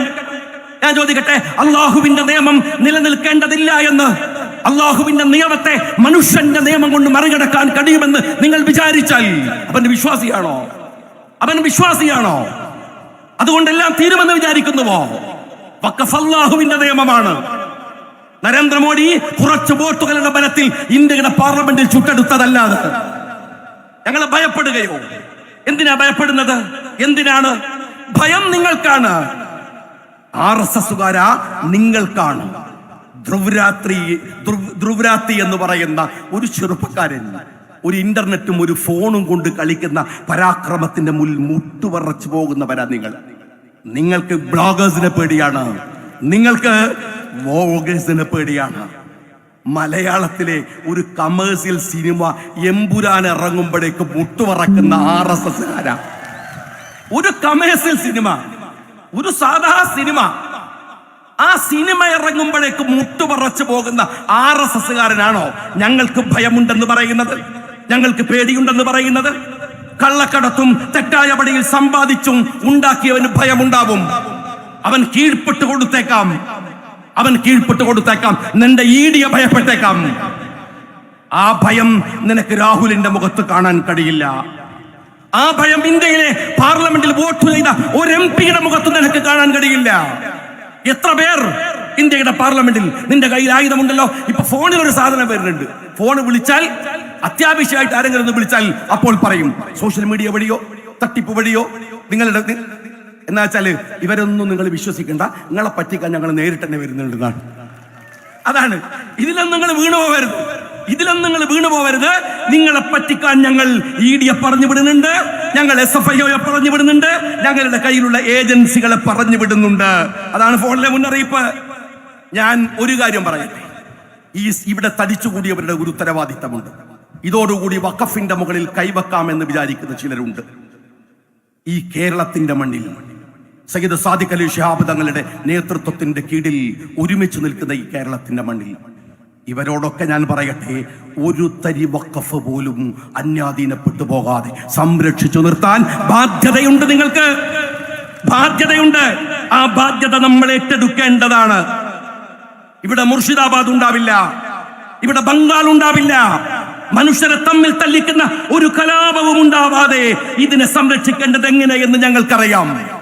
ഒരു കാര്യം കൂടെ ഓർത്തോളൂ, പിറകിൽ നിന്ന് കളിക്കുന്നവർ, 100 കൊല്ലം സർവായുധ വിഭൂഷിതരായി ഞങ്ങളെ ഭയപ്പെടുത്താൻ വന്ന RSSകാരനെ ഞങ്ങൾ പേടിച്ചിട്ടില്ല. എന്നിട്ടാണോ സംഘ് പരിവാർ അപ്പിയിട്ട ഈ ചാണകം കാസയെ ഞങ്ങൾ പേടിക്കും? സംഘ് പരിവാർ അപ്പിട്ട വെറും ചാണകമാണ് ഈ കാസ. നിങ്ങളെയാണോ ഞങ്ങൾ പേടിക്കുന്നത്? സമുദായത്തിനിടയിൽ യഥാർത്ഥത്തിൽ അവരെ നിരോധിക്കുകയാണ് ഈ രാജ്യത്ത് വേണ്ടത്. ഞാൻ ഒന്നുകൂടെ പറയട്ടെ സ്നേഹമുള്ളവരെ, ഇന്ന് കോടതിയിൽ കണ്ടില്ലേ നിങ്ങൾ എത്ര മനോഹരമായിട്ടാണ് കോടതിയിൽ ആ ജഡ്ജ് പറയുന്ന ഒരു വർത്തമാനമുണ്ട്. എത്ര ഗംഭീരമായി ഗവൺമെന്റിന്റെ സോളിസിറ്റർ ജനറൽ പറയുകയാണ്, വിധി കേൾക്കാൻ അല്ലെങ്കിൽ വിധി പറയാനിരിക്കുന്ന 3 ജഡ്ജിമാരും ഹിന്ദുക്കളാണ്.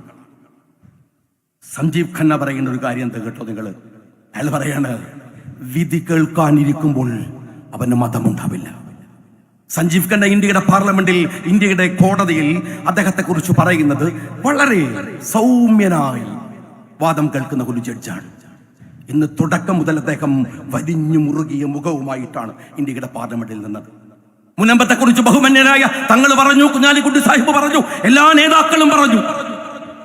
ഞാൻ ചോദിക്കുന്നത് 2A എന്ന് പറയുന്ന വകുപ്പ് ഇതിനകത്ത് കൊണ്ടുവന്നത് മുനമ്പത്തിനു വേണ്ടിയാണെന്ന് കളവ് പറഞ്ഞവരോട് ഇന്ന് സുപ്രീം കോടതിയുടെ വാദത്തിനിടെ സോളിസിറ്റർ ജനറൽ പറഞ്ഞത് എന്തെന്നറിയുമോ? അബദ്ധവശാൽ അത് കയറിയതാണ്. നിങ്ങൾ ആരെയാണ് പറ്റിക്കുന്നത്? ഞാൻ എല്ലാവരോടും പറയട്ടെ, എന്റെ സ്നേഹമുള്ളവരോട്, സൗഹൃദത്തോടെ, സ്നേഹത്തോടെ, ഇഷ്ടത്തോടെ ഒരുമിച്ച് നിന്ന് ഇന്ത്യയുടെ പാർലമെന്റ് നമുക്ക് കാണിച്ച ഈ മഹോന്നതമായ ഒരു രാഷ്ട്രീയ മാതൃകയുണ്ട്. ആ മാതൃക ചെറുതല്ല. ആരോടും തർക്കിച്ച് കുഴപ്പങ്ങൾ ഉണ്ടാക്കുകയല്ല, ആരോടും പ്രശ്നങ്ങൾ ഉണ്ടാക്കുകയല്ല. ഹൃദയം നിറഞ്ഞ സ്നേഹത്തോടെ ഈ രാജ്യത്തെ നാളെ ഇതുപോലെ ഒരു സമുദായം ഈ രാജ്യത്തിന്റെ തെരുവിൽ ഒറ്റ തിരിഞ്ഞ് ആക്രമിക്കപ്പെടുമ്പോ അവരുടെ സംരക്ഷണത്തിന് വേണ്ടി സയ്യിദ് സാദിഖ് അലി ശിഹാബ് തങ്ങളുടെ നേതൃത്വത്തിൽ ഇറങ്ങി പുറപ്പെടാൻ കഴിയുമാറ് നമുക്ക് ഈ പോരാട്ടത്തെ മുന്നോട്ട് കൊണ്ടുപോകാൻ കഴിയേണ്ടതുണ്ട്. അഭിവാദ്യങ്ങൾ നേർന്നുകൊണ്ട് നിർത്തുന്നു. ഇന്ന് വൈകുന്നേരം 3 മണി മുതൽ കോഴിക്കോട് കടപ്പുറത്ത് ഒരു മനുഷ്യക്കടൽ രൂപപ്പെട്ടു. ഭരണകൂട അധികാരങ്ങളിൽ നിന്നുള്ള നിരന്തര നീതി നിഷേധത്തിൽ നിശബ്ദരാകാൻ കഴിയാത്തൊരു ജനത കോഴിക്കോടിന്റെ സാഗര തീരത്ത് സമരസാഗരമായി അലയടിച്ചു. കേരളത്തിന്റെ ഗ്രാമാന്തര പട്ടണങ്ങളിൽ നിന്ന് പ്രതിഷേധാഗ്നിയാൽ അണപൊട്ടിയൊഴുകിയ മനുഷ്യപ്രവാഹം ഈ കടൽപ്പരപ്പും ഉൾക്കൊള്ളാൻ കഴിയാത്ത വിധം തിങ്ങി നിറഞ്ഞു. വഖഫ് നിയമ ഭേദഗതിക്കെതിരെ ഇന്ത്യയിലെ ഏറ്റവും വലിയ പ്രതിഷേധ മഹാറാലിയിലേക്ക് പാണക്കാട് സയ്യിദ് സാദിഖ് അലി ശിഹാബ് തങ്ങളുടെ വിളികേട്ട് ഒഴുകിയെത്തിയ മനുഷ്യരെ, നിങ്ങൾക്ക് അഭിവാദ്യങ്ങൾ. 4.5 നൂറ്റാണ്ടുകാലം നിരന്തരമായ ബ്രിട്ടീഷ് അധികാര വാഴ്ചയോട് കൂസലില്ലാതെ സമരം ചെയ്ത വീരപാരമ്പര്യത്തിന്റെ സമരപൂക്കളിൽ നിന്ന് ഗന്ധമാസ്വദിച്ചവരുടെ പിന്മുറയുടെ മുസ്ലിം ലീഗിന്റെ സമര പോരാളികളെ, നിങ്ങൾക്ക് അഭിവാദ്യങ്ങൾ.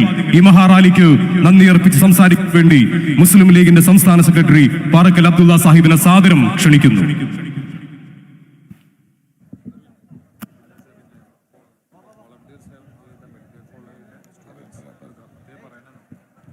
ആദരണീയനായ